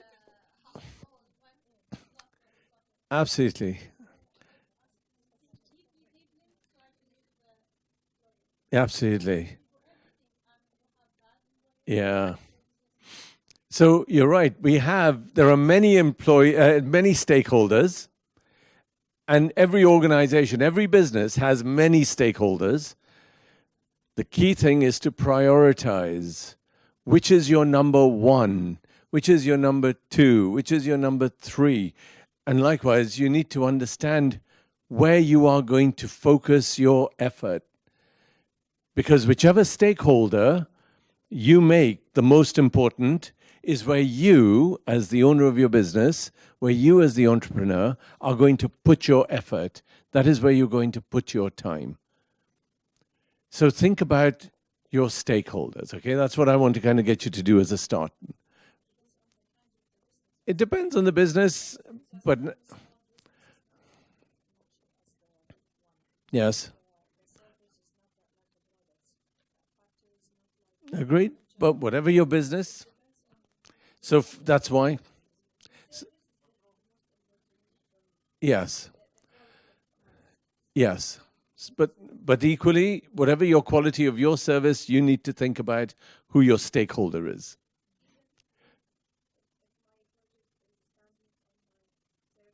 Yes.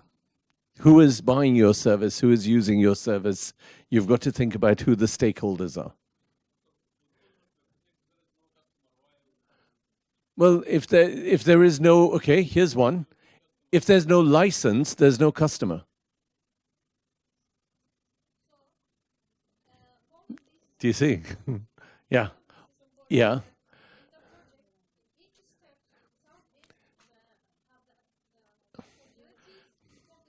Agreed. So all of them are stakeholders, but at different stages, different stakeholders may well become number one.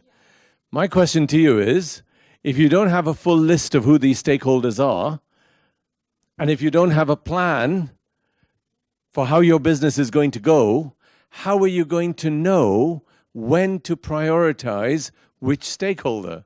Can you see? So that's why your plan is really important. That's why your strategy is really important. That's why your budgets are really important. Because if I come back to what I was saying a few minutes ago, if you don't get your license, you may never have a customer anyway.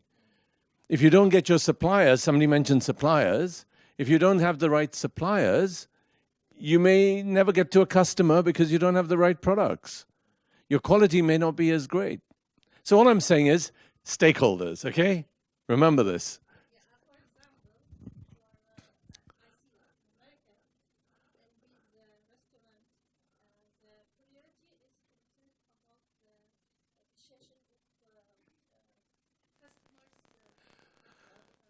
Satisfaction.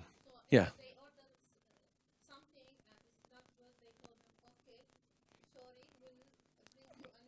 Yes. Yes. Yes. Yes.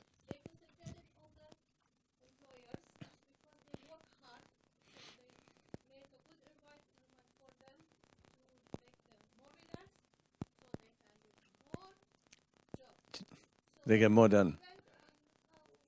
Yes. Absolutely, which is why each of your businesses is different. And therefore, each of the stakeholders for your business is going to be different, which is why I am not saying one stakeholder is more important than another. It varies by your business. There is no predetermined ranking. The ranking will vary depending on your business. So, absolutely.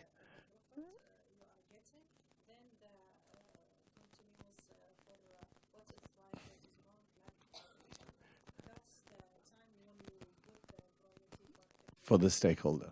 Excellent. Let's move to the next step then. Yes, ma'am.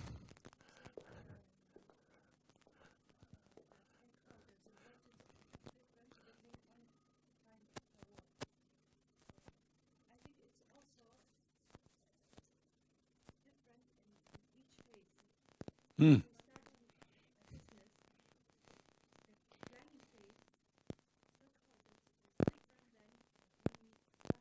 Yes. Yes. Absolutely. So the stakeholders vary and the priority of the stakeholders change depending on what phase of the business you're in, where the life cycle is of your business. If you're just starting out, it's one set of stakeholders. When you're running your business and growth phase, it's another set. Exactly. These stakeholders they don't stay the same. They're changing. The priority is changing. And part of what you as an entrepreneur need to do is you need to understand those changes of priority in your stakeholders, okay? Let me move on to expectations. These stakeholders have expectations. They want things from you and your business. Now, some people confuse me, okay? They confuse me because they say, what is the difference? If you look at all the words on the outside and inside, but if first look at the words on the outside, starting at the word right at the top, in English it's wants. What does the stakeholder want? If I go around in a clockwise direction, what does the stakeholder desire? What does the stakeholder need? What does the stakeholder wish for? What are the stakeholder requirements? What are the stakeholder demands? What are the stakeholder obligations? What are we obliged to do, maybe by law? What is it that is adding value? I don't mind what name you give it. I'm calling all of those things expectations. And these expectations are really interesting, okay? These expectations are really interesting. So let me give you an example.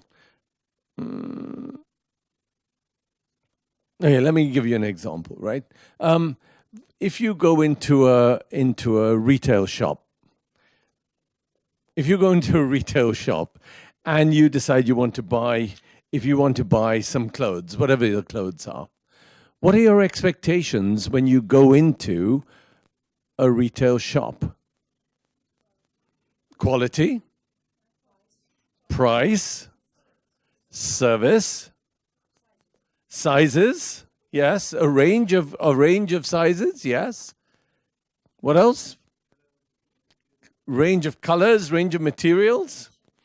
It should be up to date and fashionable. Go on. What else? What else? When you walk into a clothing shop, do you want to walk in and think, oh God, I'm so cold? Do you want to feel like that?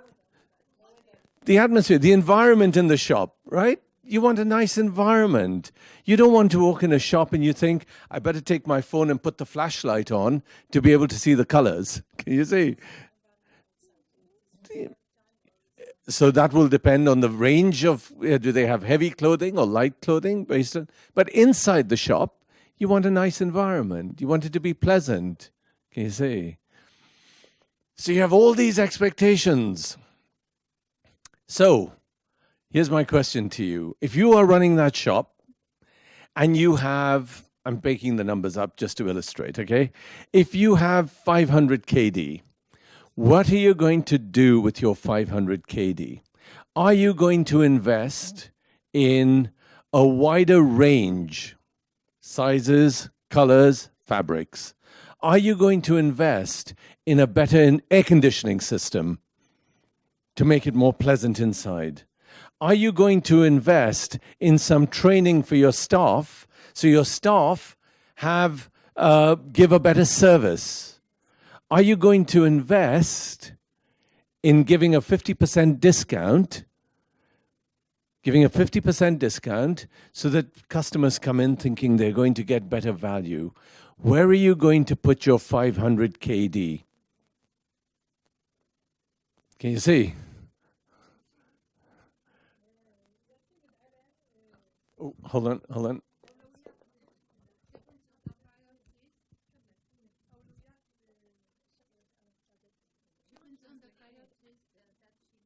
Depends on the priority and needs of your own business. I can divide. So here's what happens, right? Here's what happens is these stakeholders and their expectations are really important, because when you're making a decision on where to spend your money, right, you've got to understand the priorities to your business, but more importantly, you need to understand the priorities to the customer. What matters to them? Because if what matters to them is price, because somebody said price matters, then maybe what I need to do is put this £500 into giving everybody a 50% discount. If what matters to your customers is quality, then maybe what I need to do is pay my suppliers the 500 and say, I'm giving you this extra 500. You make sure you improve the quality of what you give me. Can you see? These stakeholder expectations are really important, because very often our investment decisions and decisions that we take generally they should be driven by what our stakeholders want from us. And very often that doesn't happen. We take decisions, we put money into our business because that's what's comfortable for us, rather than that's what the customer wants, or that's what the government department wants, or that's what the suppliers want, or that's what somebody else wants.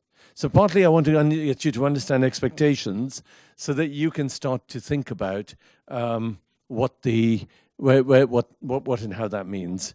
If I can now go to the next slide.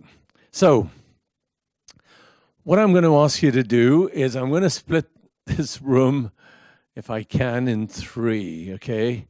So so you see this dividing line here, yes? So everybody on this side, have a think. If you're a customer in a restaurant, what are your expectations and which one is the most important, okay? I'm going to ask everybody over here, if you're a passenger on an aeroplane, you're about to buy an airline ticket, yeah? So what expectations do you have when you're buying an airline ticket, and which one is the most important? And I'm going to ask people on this side to think, if you're buying a mobile phone, what are your expectations and which one is the most important? I'm going to give you a couple of minutes and then I'm going to ask you, all right? So have a talk or think about it with the people next to you, and then we'll talk about it together. Okay. Should we start?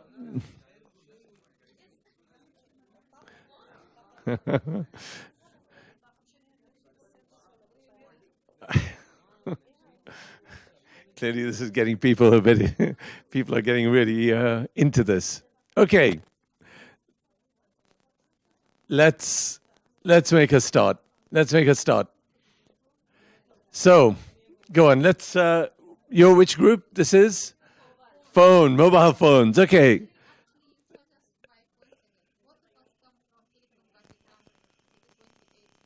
Okay. Okay. Listen to the customers. Yes. Okay. What do you want? What are your expectations when you buy a mobile phone? Memory, quality, weight. Yeah. Yes. And good camera. Okay. Yes. Size. Yeah. Go on. Screen size. Yes. Any others? The camera, yeah, the cameraman says the camera is important, yeah. Okay. Durability, I have to tell you, I've broken the screen on 3 phones. I mean, durability is important, right? I was at a broken screen for 3 months simply because I didn't have the time to go and get it changed. Okay, any more on mobile phones? All right, I'll come back to you in a minute. Battery life. Oof, very important. Yeah, battery life, very important, very important. Okay, thank you. This group here, airlines? Start from up, yeah. Go on then. Flexible schedule, timing, yes. Timing of takeoff or timing of arrival? Timing of takeoff. Would you want your flight to be half hour early taking off? No. Yeah, exactly. Yeah. I don't mind half hour early at the other end, but not half hour early taking off because I'll always miss the flight. I'm usually the last one on. But timing is important, right? Okay. How many pieces of luggage? Yes. And the weight, safety. The price, the crew, the service you're going to get, the meals, is it direct or are there lots of stops? Can you see the meals you're going to get? And the more services, the video, the movies on the flight, yeah? I tell you, it's got to a point now, I'm doing so many flights that actually I've seen all the movies. It's really bad. Yeah. Flexibility in terms of the tickets. Can you change your ticket?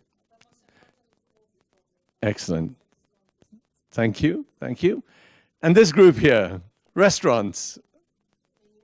Menu. The chef. Who's the chef? Yes. The customers, yeah. Who else? What else is important when you're choosing a restaurant? Quality of the food, the quality of the services, the delivery. Do they deliver to your home or not? Hygiene, very important. Yes. The timing, yeah. The location.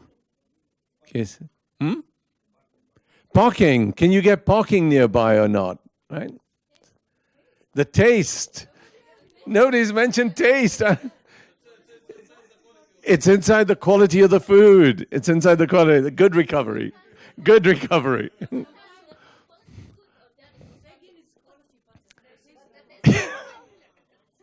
Vegan is high quality, but the taste. Oh. Yeah, exactly.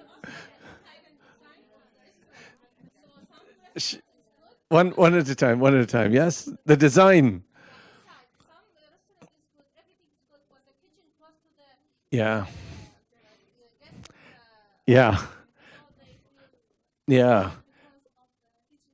The kitchen smell gets into your clothes, it gets into your hair, you think, ugh. It depends, yeah. Yes, yeah. Okay, so one last one.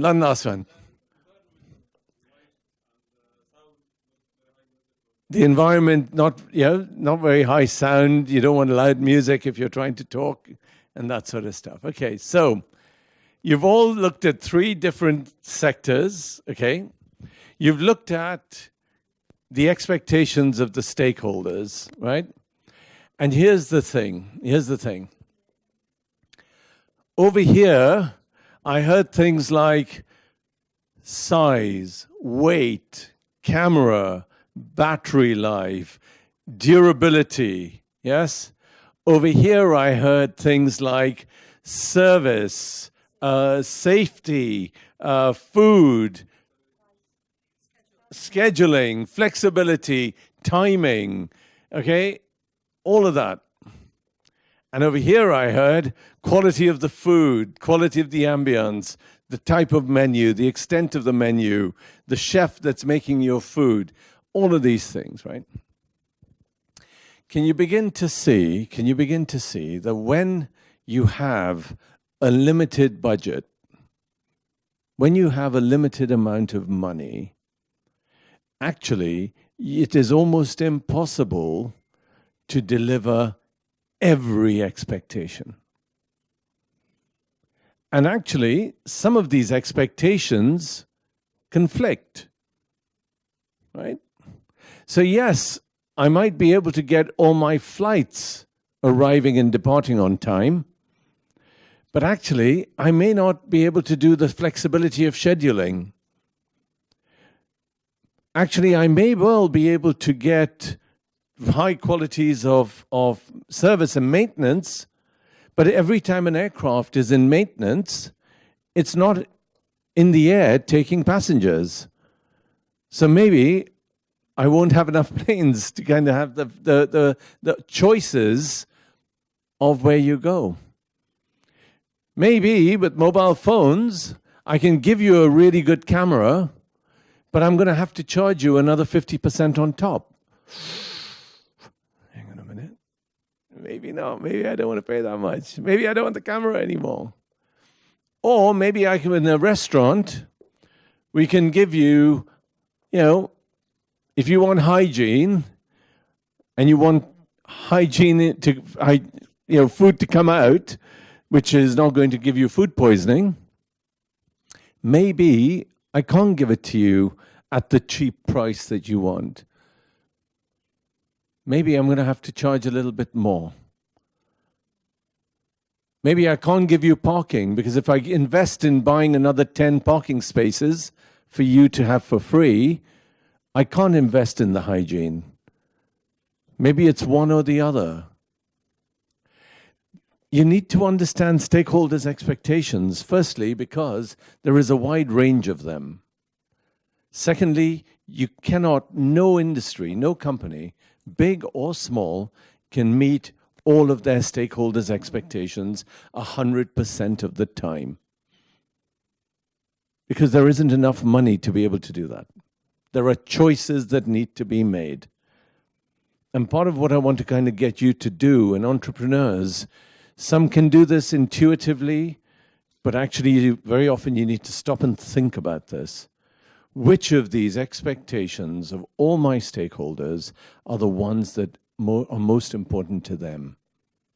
And if you're talking about an airline, for example, I think we would all agree that it doesn't matter how late the airline is, it doesn't matter how bad the movies are, it doesn't matter how rude the staff is.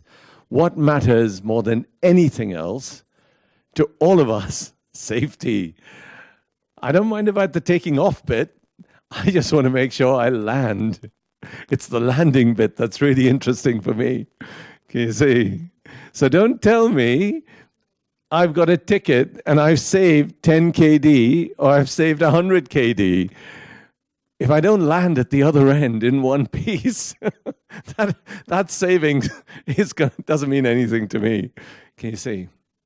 We all agree, I'm sure, that when it comes to food, if the ambience, the smell, anything, but none of us want is to go to a restaurant, eat there, and find we're spending 3 days in bed with food sickness. Can you see? So hygiene is really important. So part of what I want to kind of get you to think about is in every business, there are some core things that we have to meet. So expectations, your customers, not just your customers, your stakeholders' expectations, because we have said already that the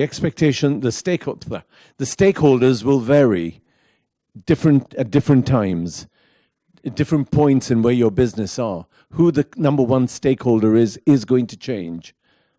So not only do you need to understand which is the most important stakeholder, you need to understand what is that core, what are the core expectations we have got to get right for my business.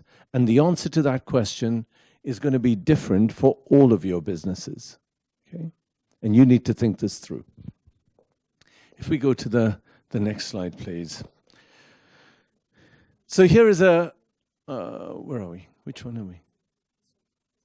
Okay.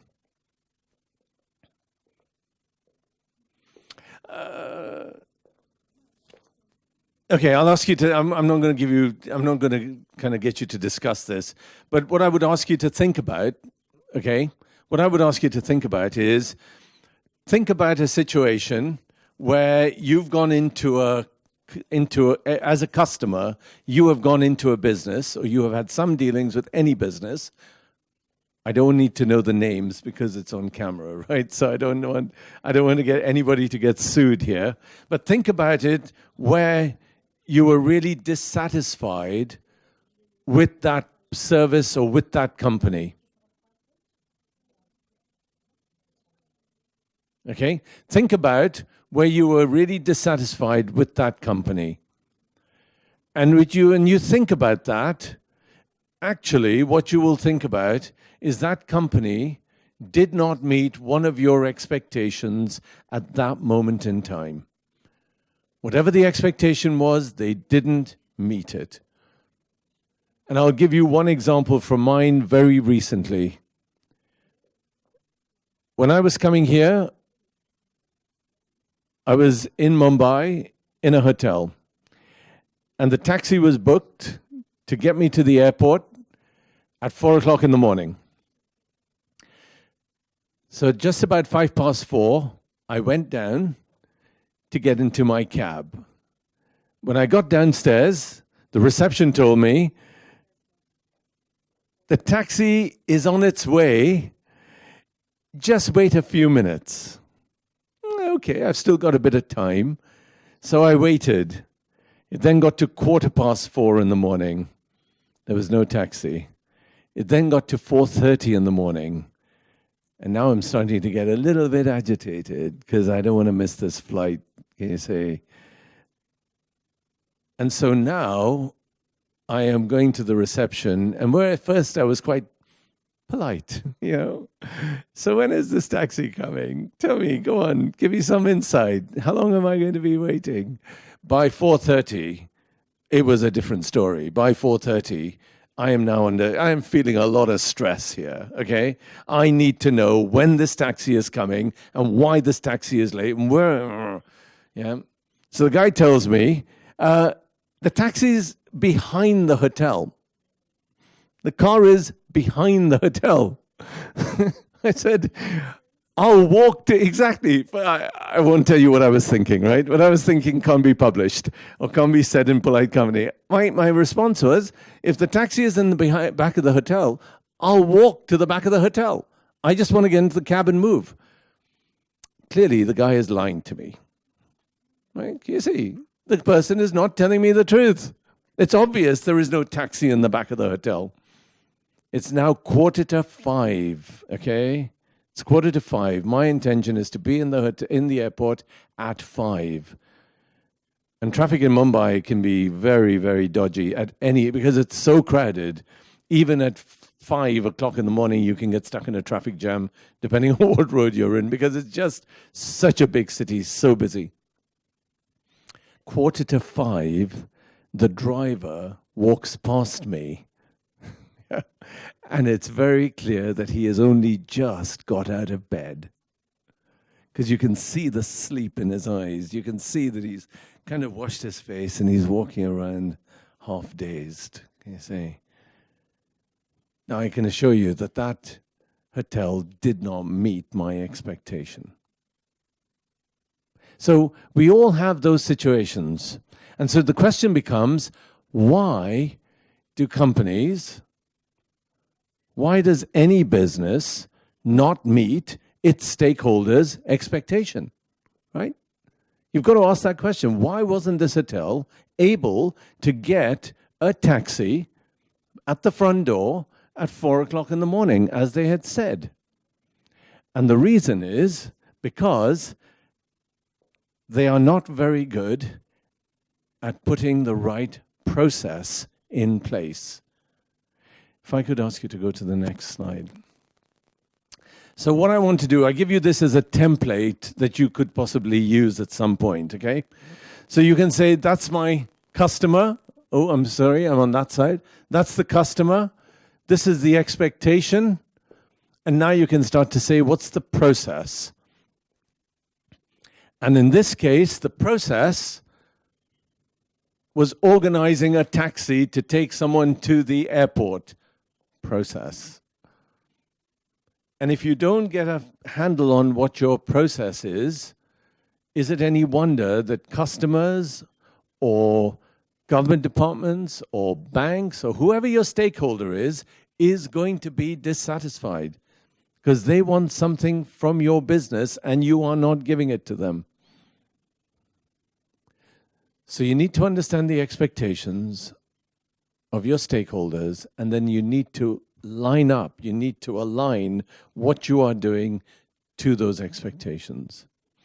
So in this particular case, if customers, and you talked about from a retail point of view, if customers want a wide range of products, then you need to make sure that you have a stock of products. You need to understand what is it you're doing to understand what that range is, what colors, what sizes, what fabrics, which fashions. Those are the things you need to do. Those are the processes you need to put in place to meet that expectation. So processes, when you're writing processes or defining processes, processes are not something that you just put on paper with boxes and charts and lines and arrows, which is usually how processes are defined. Processes have a very particular purpose, and their purpose is to deliver a stakeholder's expectation. So, let me move this on a little more. When you're analyzing your business process, if you want to look at your business processes in some detail, here are some of the things I would suggest you need to do. Some of this draws on what we talked about yesterday. So this is not new. I'm not asking you to start from a clean sheet of paper. Yesterday we talked about markets. Yesterday we talked about marketing. We talked about what is your segment, what is your target segment. We talked about understanding what your products and your services are. So you need to understand your market. You need to think about what is it that's adding value. Do you remember? Going north, going west, the going north bit. What is it that truly adds value to your customers? Is it giving them a range of movies? Is it giving them a good quality ambience or a good quality restaurant in terms of the decor? Is it the weight of your mobile phone? Is it the camera in the mobile phone? What is it that is of value to your customers?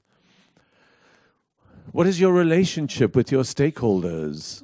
Do you work closely with your suppliers? Do you work closely with your customers? So you need to understand these things here, right? What's the scope of your business? And when you get into processes, you cannot do processes at some high level. You really need to get into the detail of your business. So I give you on there some questions that you should be asking. Why do I have this process? You need to answer the why question. Your why question is answered by understanding your stakeholder expectation. But who is going to do this process? How is this process going to be done? What is this process? What needs to be done? When does it need to be done? And if I come back to my little hotel example, they book taxis to take people like me to the hotel on a daily basis. You would have thought that for a hotel, this is standard, right? This should be just happening on a regular basis. But something went wrong with this process. Somebody didn't know what the job was. Somebody decided, I'm going to completely ignore the process. I'm going to completely ignore this. I'm just going to keep sleeping, even though I know I should be awake to go and drive the customer. So you really need to get into the detail of what the process and the processes are in your business, and the backup as well. And each of the processes in all of your businesses will be different because your businesses are different. So, if you wanted to buy a can of chickpeas, does everybody know chickpeas? What are chickpeas in Arabic? Yes, the one that makes hummus, right? If you want to buy a can of chickpeas, would you go to a hospital? No. No, you wouldn't go to a hospital, would you? Why? Why? Because what the hospital does is it fixes people who are not well. Likewise, if you break your arm or dislocate your arm or hurt your arm, would you go to a retailer? Would you go to a grocery store and say, please fix my arm? No, you wouldn't, would you? Because different companies specialize in meeting different expectations. If you went to a grocery store and said, please fix my arm, they would say, don't come to me, go to a hospital. We don't meet that expectation here. But if you want a can of chickpeas, we can let you have one of those. My question to you is, for your business, what are the expectations that you specialize in? What are the expectations that you do really well? Okay. What are the service characteristics that make your business different to other people? Do you remember yesterday I was talking about unique selling points?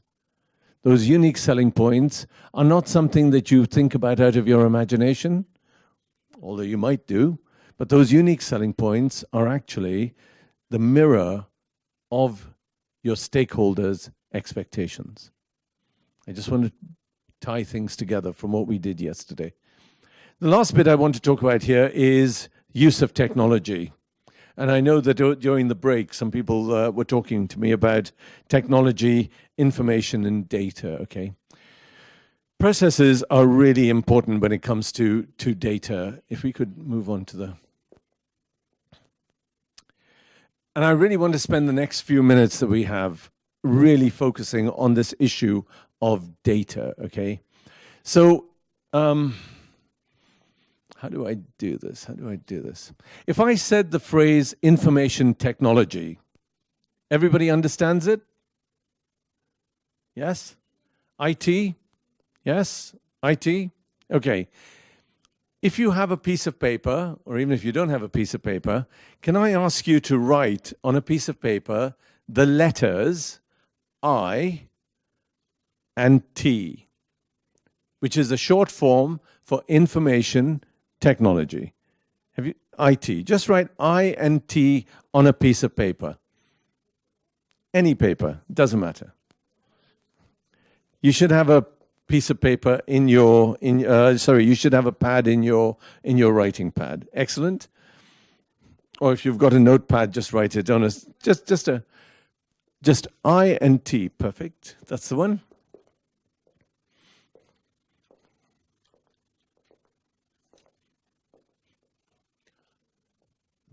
Yes, everybody there? You're thinking, why is he asking us to do this? I have it in my head. I don't need to write this down. Okay. I'm almost sure, if you've done it, that's great, but don't worry. If it's in your head, that's fine.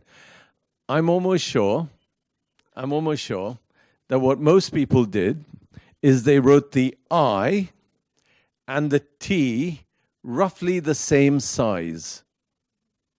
Yes? You wrote the I and the T roughly the same size. Can you see? It should be. Exactly.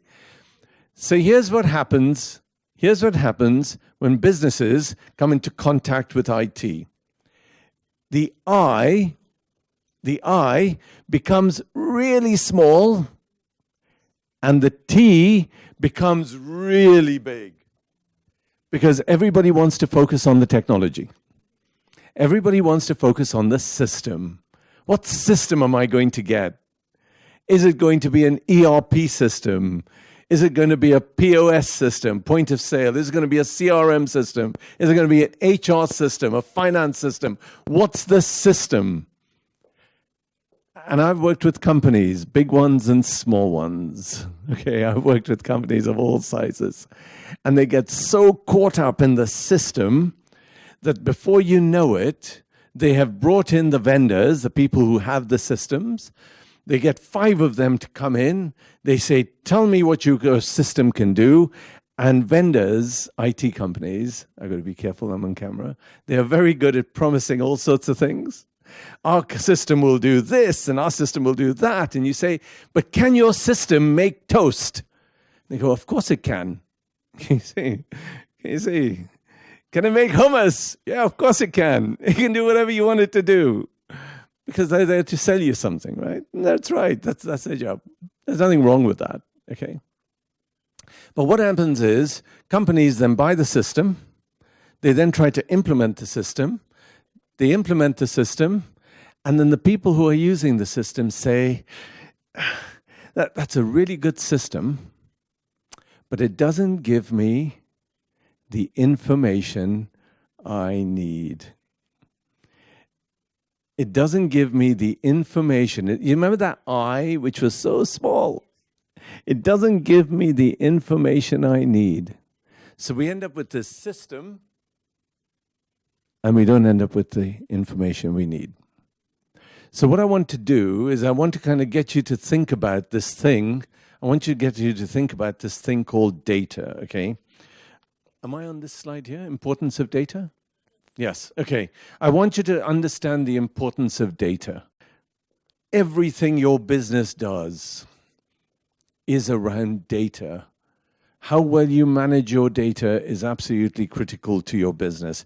And the processes that you have in your business, they are bringing data in, they are using the data, and they are putting other data out. There's this notion of input, process, output. But what is coming in is data. You are using that data, and what is going out is data. And you need to understand for your business, and it will be different for each of your businesses, because every one of your businesses is different. That data is really important, okay? So, bless you. So, customers, as I've discovered, or as I've explained in my little hotel example, customers come into contact with your processes. If the data isn't there, it affects the processes. It affects the customer experience. So when I ask the guy behind the counter, where is the taxi? I'm asking him for some data. I'm asking him for some information as a customer. He tells me the taxi is in the back of the building. See, that's, yeah, exactly. That data is false data. You see, he would be better off saying, to tell you the truth, sir, I have no idea. I don't know. But we don't say that, do we? We make it up. Processes are important and data is important because everyone can be positively or negatively affected. Regulators are really powerful people. They can close your business down if you don't give them the data they need. There are some businesses, both I'm sure here in Kuwait, but certainly overseas, if you don't submit the information that the regulator wants, in the format that they want, in the time that they want it, they can come in and close your business down. Data is really important, and that data is in the processes that are in your business. Whether you meet your business goals or not depends on the data. If you say to your customer, I will deliver you my product or my service day after tomorrow in 2 days' time, and you don't know where the supplier is in when they are going to send you the product you need, if you don't have that information, if you don't have that data, you could be promising something to your customer that you can't deliver because you don't have the data of what your suppliers can and can't give you and when they're going to give it to you. So this notion of data, I cannot even begin to tell you how important it is to your business. And yet data is probably one of the least well managed parts of any business, big or small. And what I thought I might do just to run this session off is just take you through this notion of big data, because everybody's talking about big data these days. But equally, so partly I want you to kind of just be aware of what people mean by big data, but also, in addition to big data, small data is also important, because very often we need to take decisions based on small amounts of data. Not everything has to be big. But because there is this notion of big data, I thought I should share with you some of the findings from some research that I've done with some of my colleagues. So the first notion is, what is big data, okay? And I put this up as a infographic from IBM, which goes partly it's just to say we live in a world of data. Think about whether it's WhatsApp or think about whether it's Facebook or whatever the platform is. There is so much data around. Go into Google, type any word, virtually any word, and you will get thousands of hits, thousands of things written about whatever that topic is. There are huge amounts of data out there. So the question becomes, for your business, how do you get this data? What data do you use to help you in your business? Okay, so that's where I kind of want to go over these next few minutes. Because sometimes finding the right have you heard this phrase, a needle in a haystack? Yes, where you're trying to find one small thing in this. Absolutely. So trying to find the data and trying to find the right data can sometimes be a needle in a haystack. And so partly what I want to kind of get you to do is think about, how do you actually navigate this haystack? How do you get around this, okay? So if I go to the next. So when people talk about big data, then actually what they're very often talking about are these sorts of variables going around the side. These variables are what make up big data. So things like, if I start on volume, is volume on that side there? Where's that side there? Okay. Volume? Volume is here, right? Okay. If volume is here, then it matches my slide. So if you have a large volume of data, so increasingly companies are saying, just relying on the data we have in our company is not enough. Maybe we need to go outside and look at what is on the internet, for example. So you have companies that are looking at the data which is not just in the company but outside the company to help take a decision. So the volume of data is going up. The variety of data. If I'm targeting if my target market, and I just use this as a continuous example here, if my target market are women who are aged between the age of 20 and 25, then there are lots of areas, lots of places I can go to look for that information. So the variety of sources of data are become really important. The speed, the velocity, the speed at which the data is changing is very fast. Because data is being updated, systems are being updated on a very regular basis. So understanding what that is, the variability of the data. So understanding how this data is moving over time is very important. Veracity is about the truth. How accurate is this data? So if you want to know about this segment of the market, women between the ages of 20 and 25, where all can you go to get this data? When you search on Google, there might be 50 sources that have this information. How do you know which source is the most accurate and the right one? So part of what you've got to do is understand the veracity. Being able to visualize data. Now, some people are very good with data. So if you put an Excel spreadsheet with many columns and many rows, they can make sense of it. But actually, it's very difficult to visualize. So sometimes having a picture, like a bar graph or a line graph or a scatter diagram or a pie chart, being able to visualize the data is also a very useful thing to do. And then what is the value of this data? Okay. How do we turn this data into something that can be helpful to our business? So I just kind of want to get you to think about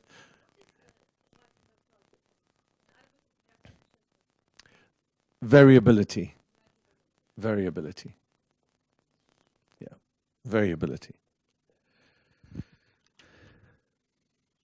So if you look at how businesses kind of deal with this, there are three broad things that businesses need to start to do, right? First is you need to understand the data that is important in your business. So if you're talking about customers, what data is important in your business to know about your customers? Do you need to know their names, their addresses, their age? Where, do you need to know what their job is? What information do you need about your customers? So what information do you need about your products? Do you need to know beyond just the product and the price? What else do you need to know? So in a food business, for example, knowing what the expiry date is on food or knowing the date the food was manufactured is really important, because that will determine whether you can use that food in your process of making whatever it is you're making. So you need to really stop and think about what data is really important to your business. And the way to understand that is to understand the processes. Right? What is it that's going on in your business? Therefore, what is the data that's needed? So if you're running a restaurant, for example, you might say, well, expiry date. So if a food has an expiry date, you need to know what it is. Increasingly, if you're running a restaurant, you need to know whether the food that you're buying, the raw materials that you're buying, was it in a factory or was it produced where nuts were being used? Because very often people have a nut allergy. I don't know if you've come across this, but if someone has a nut allergy, then it can cause them to die if they come into contact with nuts. A very sad case in the UK. So you need to know the sources.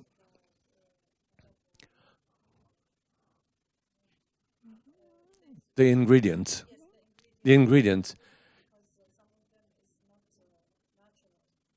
Is it organic? Yes.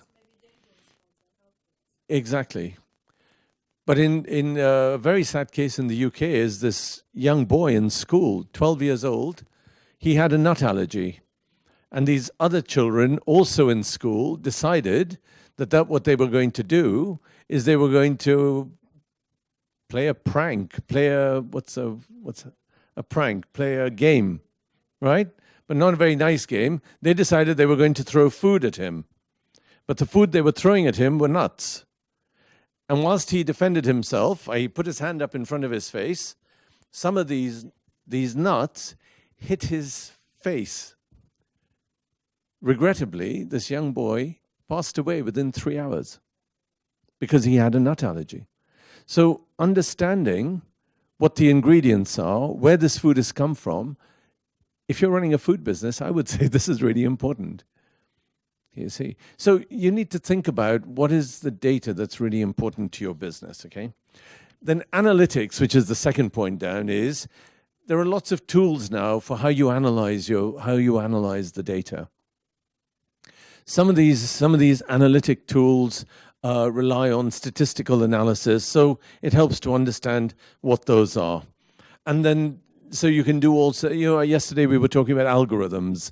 Yesterday we were talking about the sources of competitive advantage now being around data and algorithms. So understanding the algorithms, understanding how you're going to analyze this data is important. And finally, the tools. For tools, read technology. This is the T in your IT. What tools are you going to use? But you start with the data, and then you go to the systems. You start with the data, then you go to the technology. Okay. So if I go to the, I put this up because it seems to me that this is where most of the effort goes. For most organizations, big ones, small ones, particularly entrepreneurs, right?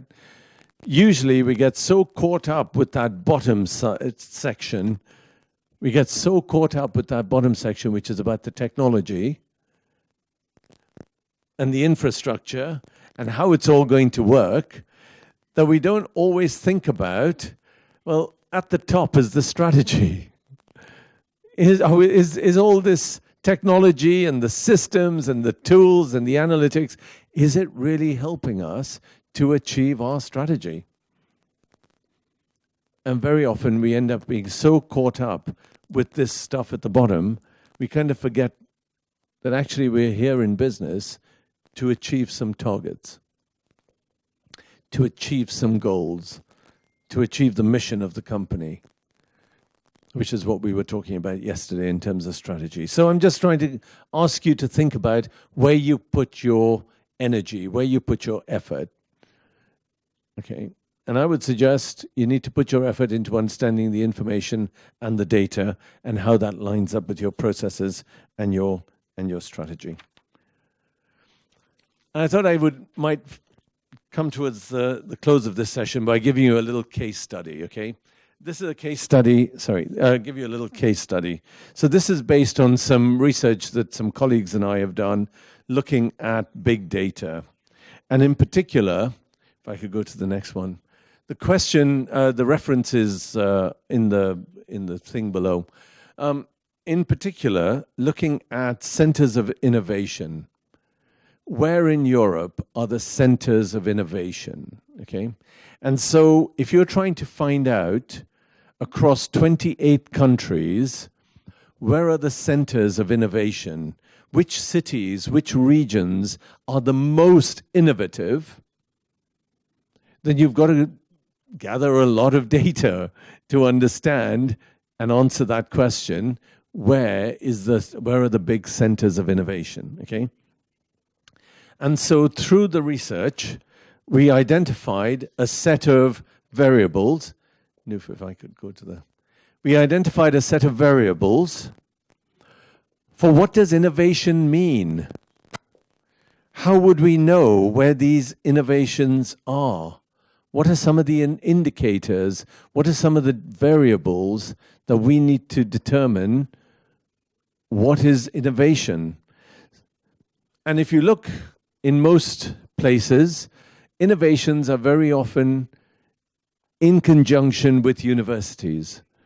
Very often innovations come out of universities, come out of research being done in universities. So innovation also comes from companies. So how much, if you look at number 5, then innovation is about R&D. Where are companies spending on research and development? That too will be an indicator of where innovation is. So we came up with this list, and then we started to say, what are the data sources? Where do we find the data sources? And so we started to look at all sorts of databases. We started to look at all sorts of places where we could find data on those indicators. And again, I just give you these as some examples, okay? So we went to a number of different databases, a number of different sources to find this data. So whether it's looking at the European Union and what information they had, in the academic world, you may have come across a thing called the Web of Science, which has a record of all the publications by academics. There is an investment monitor report, i.e. where are investments being made? Regionally, where are investments in R&D being made? So there are lots of different sources that you can go to find out about what is important to your business. Okay? And having got all of this, having got all of these data sources, we then started to say, actually, a lot of that data is in different formats. The data itself is in different formats. So we started to say, how do we actually start to standardize the formats? How do we actually start to understand what this data is? So we, again, set up some criteria and started to make this happen. And the next bit, which I won't bore you with, was to then do the analytics, was to then create the algorithms, the formula that was going to take all this data and analyze it, crunch it, in order to come with something which was meaningful. And for that, you do need some mathematical, statistical skills. I won't deny that. Okay, see, there is a need to understand specialized people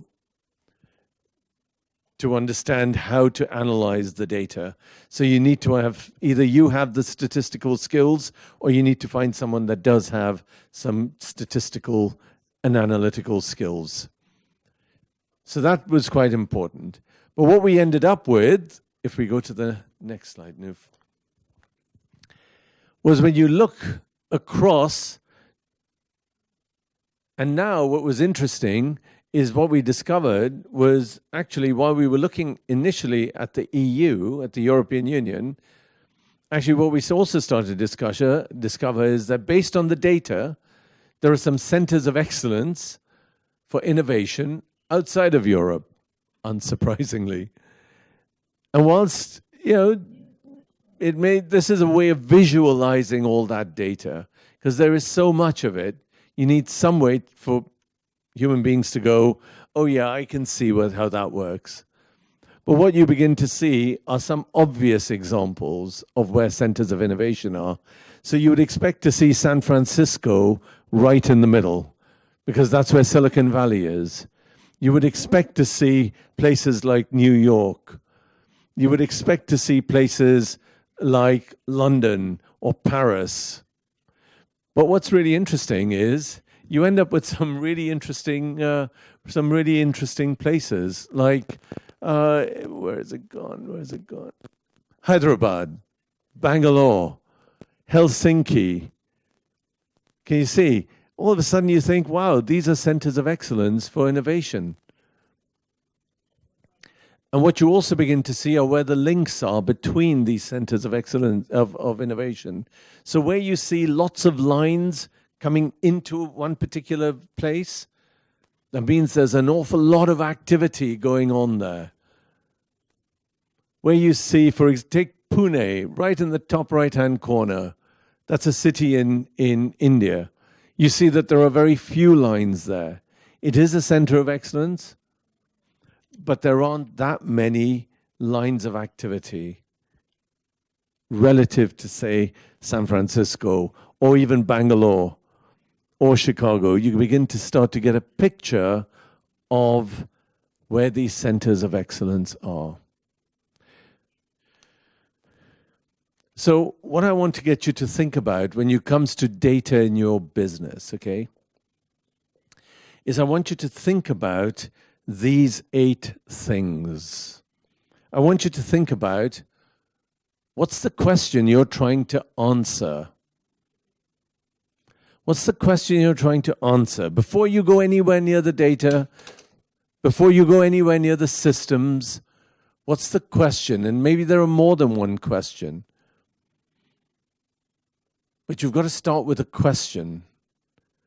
Then you start to say, now let me choose the data.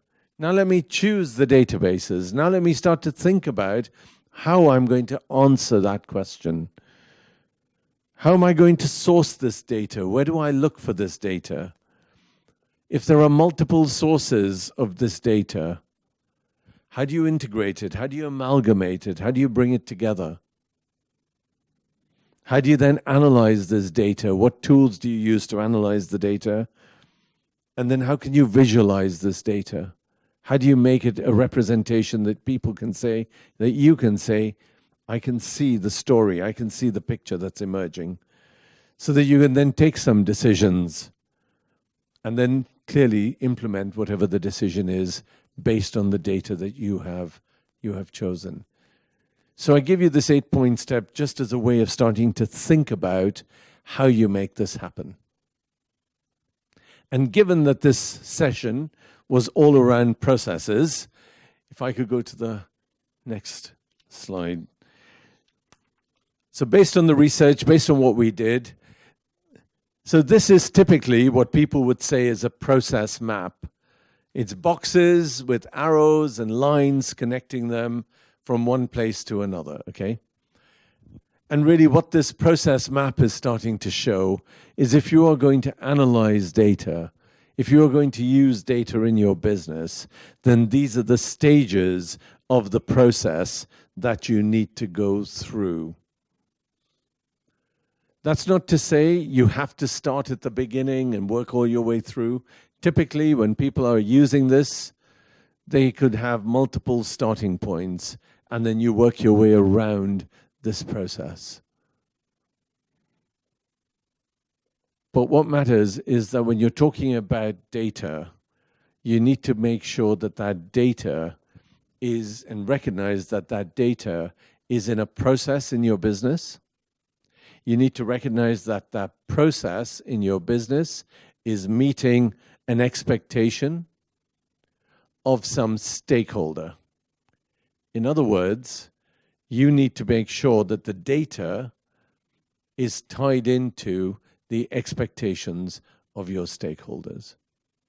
So where we started this whole session was I said, who are your stakeholders? What are their expectations? All that is quite high level.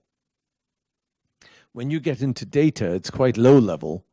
It's real detail, name, address, and even the address. The address is made up of a street number, a street name, then a town, then a city, then a country. So that you're into real detail here when you get into data. But whatever that data is, it has a value. And the value is that it helps you to meet a stakeholder expectation. So what I wanted to kind of do is just give you an idea of this notion of process and data. I'm going to, which is the, on a keyboard, it would be B, that one. Let's see if it works. Yes, it does. Okay, so here is the short summary. Okay, here's the short summary. When we started yesterday, we were talking about this whole notion of entrepreneurship, okay? And the early part of yesterday was really just to kind of get the conversation started. What is an entrepreneur? What do entrepreneurs do? What are the key things entrepreneurs need to think about? Then we started to think about strategy. What's the strategy of the organization? Why is strategy important? What are the mission and values of your business? Then we went into markets. What's your market segment? Then we talked about sales. How do you actually generate sales? How do you put targets in place? How do you make sure that those targets actually are followed through? Today we were talking about finances. And those finances and the financial statements incorporate your strategy. They incorporate your markets. They incorporate your sales plans. That's what leads you to the financial plans. And then, today, in this last bit, we started talking about the operations of the business. Day to day, the operations of the business. And the operations of the business, the processes in your business, need to be designed based on your stakeholders, which come from your marketing plans. The operations, the processes of your business need to be designed to fulfill your strategy and your objectives that we talked about yesterday. These are not separate things. These are integrated things, even if we have talked about them over 2 days. Data and systems are core to your business because that data helps you to meet a stakeholder expectation, which helps you to meet your strategy, which fulfills your marketing plan. So all of these things are connected, and part of what we wanted to do is just give you an overview in the time, because time was very short. And as Noof will have said at the start, any one of these things, if you want to apply it for real, takes this is like an iceberg. If you think about an iceberg, you just see a little bit above the surface of the water, and sitting underneath is a huge amount as well. So part of what we wanted to do was just kind of give you the beginnings of understanding what this is. And each of these stages is the writing of the plan. When you start committing some of this to paper, this is your business plan in terms of getting going. As a reminder, what we would like to do is get some feedback. So if we could ask if you'd be willing to give up 2 minutes of your time, I'd really appreciate that. So if you would like to, please come down and let me know. Can I just see a show of hands? Who's willing to just give me some feedback for this on by way of a video for a couple of minutes? I've got 1, 2, 3, 4, 5, 6, 7. Pardon me. 8. Anyone else? Going once? Going twice? 9. All right. The bidding starts again. Going once, going twice, going 2.5 times. No. Thank you so much for your attention. Thank you. I'll hand you back to Noof. Thank you. مشكورين ويعني شرفتونا في اليومين الأمس واليوم في ورش العمل. من فضلكم اللي ما استلم شهادته بس يراجع الإخوان عند الطاولة ياخذ شهادة حضوره. وإن شاء الله نشوفكم باكر في الملتقى اللي هو ختام البرنامج. راح يشاركونا طلبة من كلية الكويت للعلوم والتكنولوجيا، مهندسين عندهم مشاريع التخرج الهندسية، راح يقدمونها لنا بإطار تجاري، نطلعهم شوية من الجانب التقني ونجيبهم صوب الجانب التجاري. وإن شاء الله راح يشاركنا بعد دكتور من بوكسل ودكتور محمد بطويح من المعهد العربي للتخطيط. فإن شاء الله نشوفكم باكر إن شاء الله الساعة 5 بإذن الله إن شاء الله.